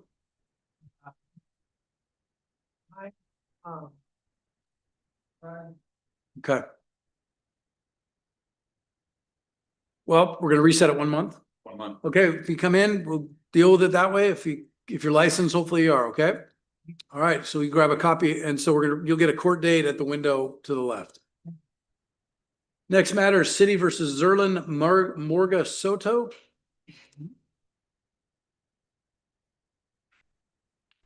Miss Morga Soto, this is cause number T 00494207, charges DWS third. Does the city have a motion? The city's wanting to reset Ms. Morga Soto's matter 1 month. Okay. Provide her the same opportunity. Think you can get your license back in a month? Okay, we'll find out. So we're gonna go out, send you out to the window. And you'll get the new court date out there, okay? You gotta do what the DOL tells you need to do to get your license back. Okay, all right, so get the court notice window out there. Is there an Alexis Munoz Medina present? City, this is cause number T 00494210. Looks like this is an interpreter case. So my note, do you need a Spanish interpreter? It's not good. I didn't start. Okay. So the city making a motion on this case? City's requesting that it be reset. Okay, I read so like 1 year ago, car I made. yeah, but you probably don't want to talk about it right on the record. What the city is going to do, Mr. Munoz Medina, is to reset this matter 1 month, which is going to allow you time if you can get your license back in the month. Okay, so we're going to go outside to the left and they'll give you a new court date, okay? Thank you. Yep, good luck. Next matter is City versus Rebecca Richards. This is cause number T 00494211. What's the city's thoughts on Miss Richards? Same request. All right, Miss Richards, think you can get your license in a month? Okay. It saves you money, time, everything else if you do. So we'll send you outside. We'll see you back here in a month. Next matter, City versus Elliott Turnage. We'll come back to that one. Next matter, City versus Kimberly Wick. All right, Miss Wick. Cause number T 00494214. What's the city's thoughts on Miss Wick? Or Ms. Same Wick? request. Ms. Wick, you think you can get your license in a month? Probably. Okay. Insurance. Yep. Saves you 200 to 300 bucks if you get it done. All right. Well, we're gonna give you a new court date. Come back in a month, and I hope you have it. Next matter is City. That's the last for the DWS thirds. So we have a couple that aren't here on the DWS thirds. First one was Galicia Picardo. City's moving to amend. Okay. the Noval site Noval with ID. With ID. Okay. And then we have City versus Michael Hunter. Cause number T 00494213. Same thing. City's motion to amend NVOL is granted. And then last but not least, City versus Elliott James Dubois Turnage Jr. Same thing. Okay. Motion to amend to Noval is granted. All right. Next matter I'm going to call is City versus Kelsey Zabon. Am I pronouncing that correctly? Shape?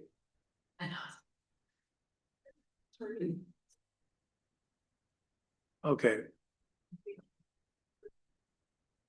All right, Mr. DeBreo? Good afternoon, Your Honor. Good afternoon. So is it Chaban? All right, we have Miss Kelsey Chaban present on for arraignment, cause number T00586258. Charges DUI and no operating motor vehicle without ignition interlock. Are you appearing on that? Are you appearing on this matter? I am, Your Honor, and today, as far as arraignment, we just ask the court to waive formal reading and enter pleas of not guilty. Okay. Based on your statements of your counsel, Ms. Chaban, we're going to find probable cause to one count of DUI and one count of operating motor vehicle without ignition interlock. And we're going to enter pleas of not guilty to those charges. I'm now going to turn my attention to the city for conditions of release. And I'm sorry, Mr. DeBreo, are you going to plan on putting on in a notice of appearance? Yes, Your Honor, my apologies that hasn't been filed yet. Should be on its way. No, that's okay. All right. What are the city's thoughts? City would, besides standard conditions, city would like to see a scram device imposed upon Ms. Chavan. Okay, Mr. DeBreo, were you able to hear that? I was, Your Honor. Your Honor, no objection to standard conditions. I would ask the court to instead consider the ignition interlock. Ms. Chabin does have that installed. I'll let the court know that she was evaluated yesterday. She is set to start an intensive outpatient treatment program. Happy to provide the court updates with that. I just want to let the court know that she's a single mom. She has a young child. She is paying out of pocket for treatment. She is, of course, paying for the ignition interlock as well. I think it might create a financial crunch for her to add the scram device in as well. I'm sorry, Mr. DeBreo. Say that about the scram device as well. Your Honor, just in terms of finances, given that she's paying for treatment as well as the ignition interlock, we'd like to avoid the imposition of the scram device at this time for financial reasons. When did she starting treatment or she started treatment? Your Honor, she was just evaluated yesterday. She will be starting treatment. We can confirm with Ms. Chabin, but I did talk to her counselor and I assume she'll be starting that by next week. Is that treatment going to include UAs? It is, Your Honor. Okay. So, Ms. Chaban, obviously you're putting your lawyer in this court in a difficult situation because I'm looking at your record. You're 26, 36, 35. My math is wrong. So you're 35. I'm looking at your record. You've got a DUI from 2013. You got a DUI from 2019, and you got a DUI now. And I understand. I mean, so I can take you're a single mother. It's tough. It's financial. But then again, we're dealing with all of this. Okay. What I'm willing to do is I'm going to release you on your own recognizance under the following conditions. It'll be standard DUI conditions plus ignition interlocks required. You have to have that. Obviously, it's more of a concern that you also got another DUI without ignition interlock when you were supposed to have it. So you're at a ton of risk here. I also, based on your statements of counsel, I'm not going to impose the scram, but I want to see. I guess I want proof that the treatment folks, Mr. DeBreo, are doing random UAs and that they're being conducted, and Ms. Chaban is cooperative with that process. So long as that's the case, so long as you're in treatment, I'm comfortable with not having the scram. But if they're not UAing you, or if we get a dirty UA, or if you fall out of treatment, then it'll leave me no choice but to put on that requirement. Do you understand that? Okay, Mr. DeBreo, does that make sense? It does, Your Honor, and I'll have a letter out to the court probably by tomorrow. Thank you. Okay. Conditions of release, appear timely at all court hearings, stay in touch with Mr. DeBreo, no criminal law violations. Not to drive without a valid license and liability insurance. You're not to operate a motor vehicle with any alcohol or non-prescribed drugs. No alcohol-related infractions. You're to submit to a breath or blood test if asked to do so by law enforcement, probation, and/or any treatment provider. You're not to possess any alcohol or non-prescribed drugs, cannabis, or drug paraphernalia. Not to go to a bar or tavern. Do you work at a bar or tavern? I think. Okay, no bars or taverns. Pre-trial ignition interlock requirement will be part of this. And then I would like to add to this, Madam Clerk, that she's indicated she's going to be in treatment. I would like to see a pre-trial treatment status reports, Mr. DeBreo, and that's what I'll require in lieu of the scram at this point. And again, that would be with random UAs. Understood, Your Honor. All right. Give you another court date, out about a month. Perfect.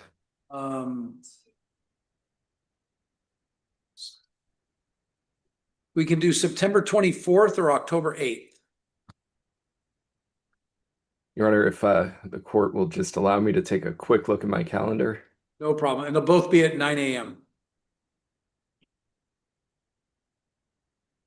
October 8th would work better if that's okay.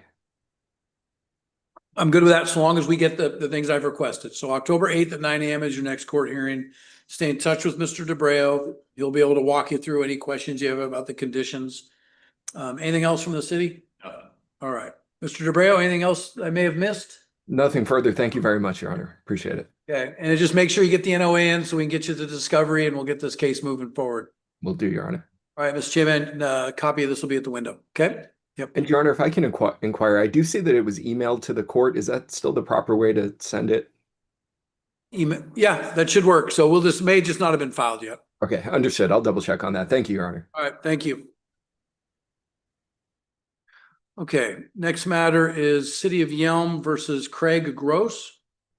Cause number T 00485553. Mr. Gross is present out of custody. Mr. Averco, I'll have you do an inquiry. You work right now? You have no income? I do. What do you do? Simmons. Okay. What sort of a job do you do? Landscaping. Oh, okay. Grounds crew. Okay. What kind of money do you make a month? I make about 1,600 goods. Sport. Oh, okay. So what do you, before child support, what do you make? Okay. Gross or net? Well, child support's still. Oh, So. But I mean, the 4,000 figure, is that before tax? Yeah. So before taxes, he makes 4,000 a month, but is it 1,200 or 1,600? 12. That gets deducted? Yeah. So he has to, out of that, he has to pay 1,200 per month for child support. And the 4,000 a month would be a pre-tax. So after tax, gonna be less, and then out of that, he's paying. So what are you left with a month? $1,600 after paying child support? So, Mr. Gross, you're kind of in that gray area. I can appoint Mr. Haverco, but I would have you pay $300 to offset the costs to the citizens of the city of Yelm. Is that what you want to do? Okay, so Mr. Haverco, with Mr. Gross's agreement to pay $300 to reimburse the citizens, we'll go ahead and appoint you moving forward. Okay, Your Honor. Pursuant to that, stipulate the probable cause, ask the court to enter not guilty plea. Okay, Mr. Gross, based on statements of Mr. Haverco, we're going to find probable cause for purposes hearing only for the one count of theft third degree. I'm now going to turn to the city and we're going to enter a plea of not guilty to that charge. And I'm going to turn to the city for conditions of release. PR, Your Honor. Okay. You have a phone number? Yes. What is it? 60.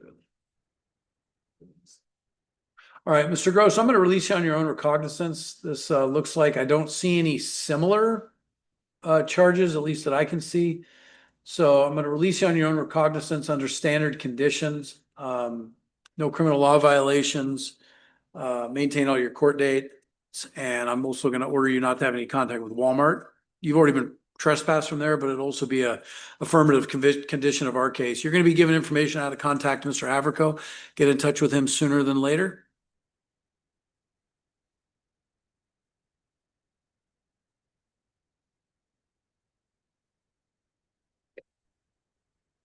Next court date is going to be September 24th at 10 a.m. And you'll get a copy of this at the window, and good luck to you. Need the last 4 digits. Okay, I'll be calling you. Thank you. Okay, thanks. Thank you. Yeah, thank you.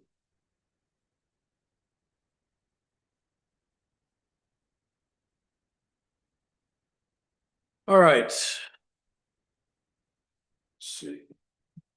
City versus Johnny Wilson. Mr. Wilson, come up here and have a seat. It's a nice facility. Well, I have nothing to do with this. Well, have a seat. This is City of Yelm versus Johnny Wilson, T00497-907. Mr. Wilson's present out of custody. Mr. Haverco, I'll have you do an inquiry. I am on Social Security. $509 a month. Okay. So if I can get my bill back, I'd love it. That's my mortgage payment. Do you have any other income at all? Or any I other do slight work retirements, here and or- there, but I'll just tell a quick story.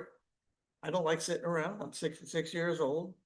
I was retired. I took a towing job, driving tow truck for 4 years. Social Security does not tell you that if you take a lower paying job, that's what they base your Social Security on. I should be getting $5,000. I'm getting $509. Ouch. That's what I get. Says he gets $509 a month in Social Security, Judge. Okay. I'll go ahead and appoint you, Mr. Haverco. If obviously if your conditions change, Mr. Wilson, you'll need to keep the court informed of your financial status, but at this point, I'm going to appoint Mr. Haverco. And stipulate probable cause as the court can or not guilty plea. Okay. Based on that statement, I will find probable cause for purposes hearing only, enter a plea of not guilty. I'm going to turn it over to city for conditions of release. Your Honor, city's still reviewing, but kind of inclined to request a no contact order between Mr. Wilson and the alleged victim, Briley Stroda.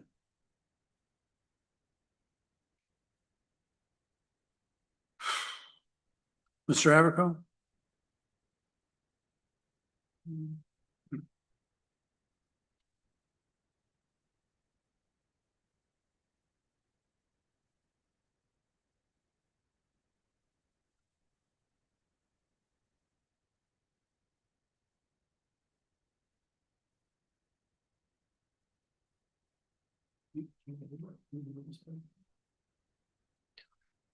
Very quick. This way, but I do not.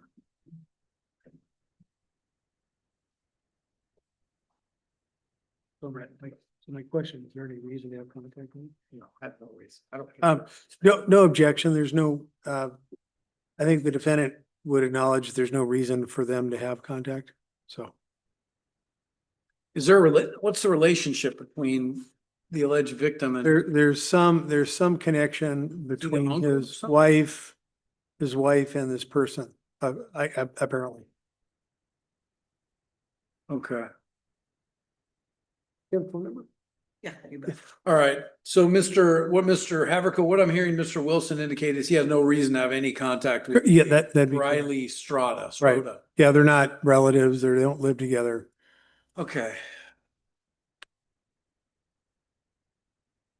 It's not, there's no DV relationship. Phone number?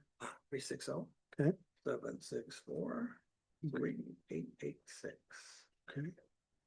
All right, Mr. Wilson, I'm going to release you on your own recognizance. I'm not going to do a formal no contact order, but part of the conditions are going to be you're not to have any contact with Briley Stroda. Not to talk to him, not to see him. He contacts you, you go the other way. Does that make sense? Makes great sense. Okay. Also going to prevent you, I'm going to restrict you from going to the Dairy Queen. just because I don't want any of this nonsense to occur again, okay? All right, so, gonna appoint Mr. Haverco. And I just want to make sure we're not making light of this, because this is nonsense. I just want you to know. I agree. Okay. And look, found you here, I am gonna have the bail sit until this case is resolved. I'm also gonna have it sit because I want to make sure it's to make sure you comply with the conditions of release. Next court date's gonna be about a month out. Are we looking at the 24th? Without what? I can't do my. Let's see. But be honest, studies. Mr. Wilson, the next court date's gonna be September 24th at 10 a.m. And you're gonna be given information how to contact Mr. Haverco. I think he'd like to ask the court to reconsider the imposition of bail. Looking at his, record here, there is a prior There's an assault, assault. but it's from 1999. 1993. There was an assault from 2024 that was dismissed. Okay, Which- well, and it Yeah, could be, I get it. And there was an assault in Thurston County that he was the alleged victim in 2020. We have an assault force from most of his history, to the extent he has history, it's pretty old. And so I think that, as long as there's the admonition that he not go back to the Dairy Queen and not have contact with this person, which he doesn't wish to do. I don't think there's a real risk. The reason he asked me to ask the court to reconsider it, apparently he's a little bit financially down on his luck, and so apparently those funds, he would need them to Pay my pay mortgage. mortgage or. I haven't paid my mortgage. What are the city's thoughts on this? City's fine with a PR release. And Or, releasing the bail? Yeah, releasing the bill. All right. Mr. Wilson, I guess my concern is this. I mean, again, I've seen worse records. I've seen better records. I took a look at the police reports. You don't have a terrible history, but you tend to find yourself in sort of dusts up periodically. And I want to make sure you understand that if you get caught up in these dusts up, it's going to cost you money and time and risk your freedom. And I mean, you got hauled off to jail for this. And I don't want you to talk about it, but I'm just telling you, I'm going to release the $1,000, but I want you to make sure you understand, I don't want you to have any contact with this Briley Strata individual. Do you understand that? Understood. Okay. All right. So next court date is going to be September 24th, 10 a.m. Mr. Haverco is going to be your attorney. You're going to be given contact information for him. You're going to give him your contact information. The conditions are what we talked about. And we'll see you back here on the 24th. You got it. And again, the bail, you put the bail could be released. It's going to take you a couple weeks to get that bail. Because we haven't received it. Then when we receive it, we issue a check to whoever posted it. And that, the wheels of the government don't happen like that. So you're going to just, you're not going to get kicked out in 2 months or 2 weeks, but it's going to take a couple weeks for you to get that check. Let your mortgage company, let them know. Okay, I'm signing this order and you can grab a copy at the window. Okay. Didn't take your signature. Give it one more. Is it related to this case? Probably not at this point, because I'm dealing with this individual, so. Yep.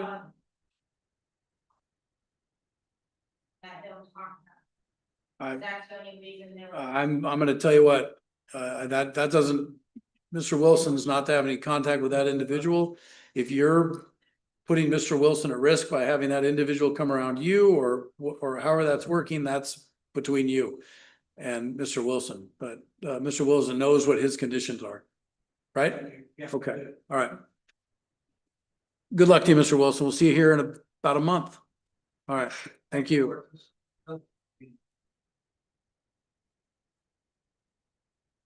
Okay. So I don't think we have any warrants from the 1 o'clock. The ones that didn't show, we just amended. Right?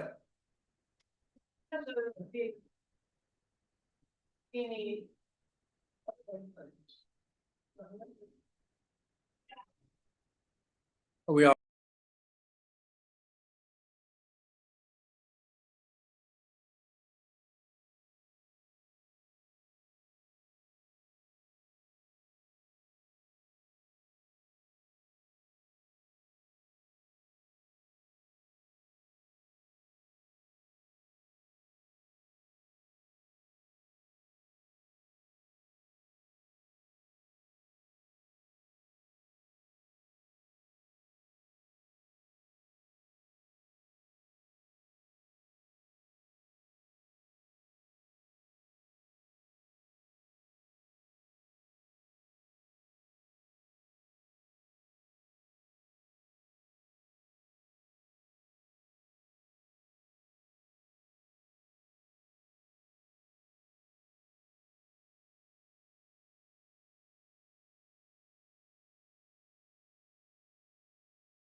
infraction to be amended to, non-moving violation. Okay, why don't you come forward? You are Kelly Ann Van Dusen. All right, good afternoon, Ms. Van Dusen. This is cause number 680002338. You're here to contest an infraction. My understanding is you've had a discussion with the city prosecutor and that there's an agreed resolution, which is amendment to a what? No, So the city's gonna amend this infraction to a no seatbelt ticket, which is a non-moving violation. Are you agreeable to that? And what's the fine amount? $150. Okay, so we're gonna sign that paperwork. You go out there to the window and we'll have a copy of the paperwork there. Yep. That's it for today. Thank you.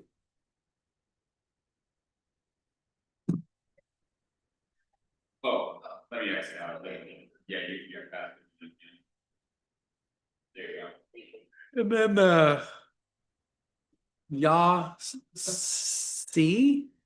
Yes, C's gonna dismiss that one. And then we'll give Miranda Williams a couple more minutes.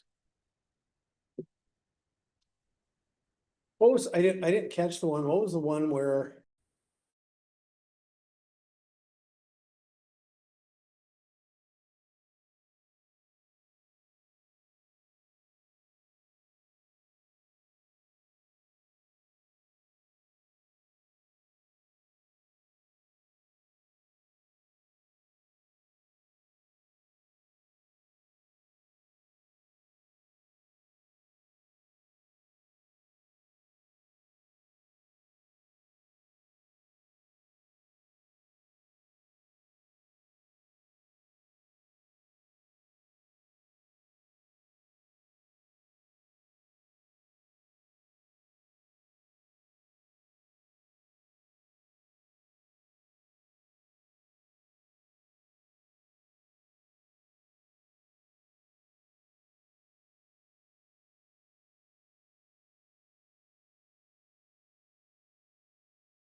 Williams, why don't you come?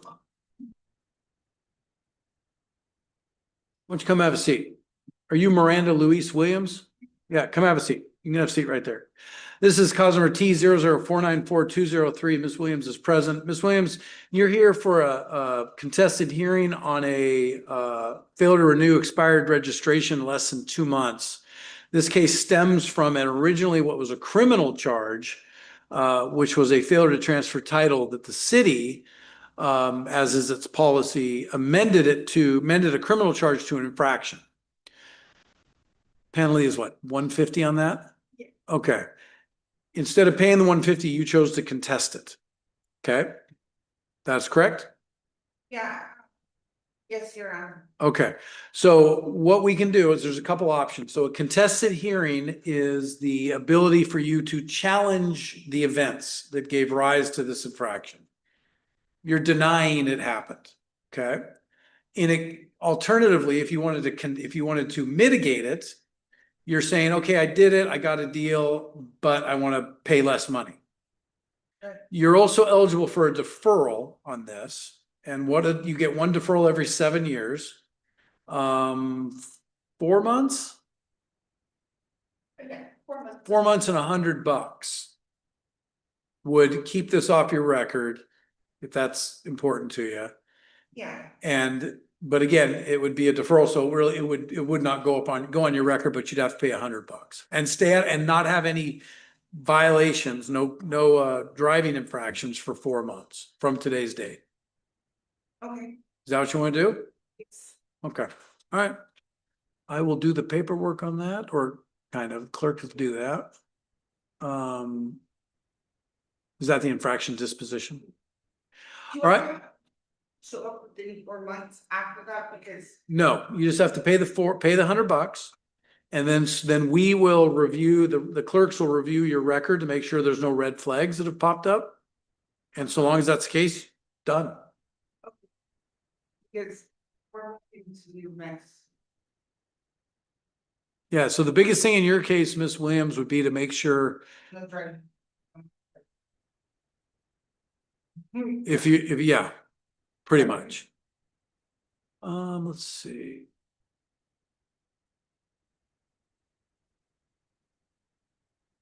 Okay, this matter is going to be deferred for a period of 4 months. You're going to pay $100, and the best thing would probably be to get it paid now so you don't forget about it, because that could screw this up too. No criminal law violations, no drive without valid license insurance, no moving traffic violations. Okay. All right, I've signed it. You can grab a copy at the window, and they'll take the $100 payment if you can do it now at that window. Yeah, come first. Very good. Okay, it'll be at the window.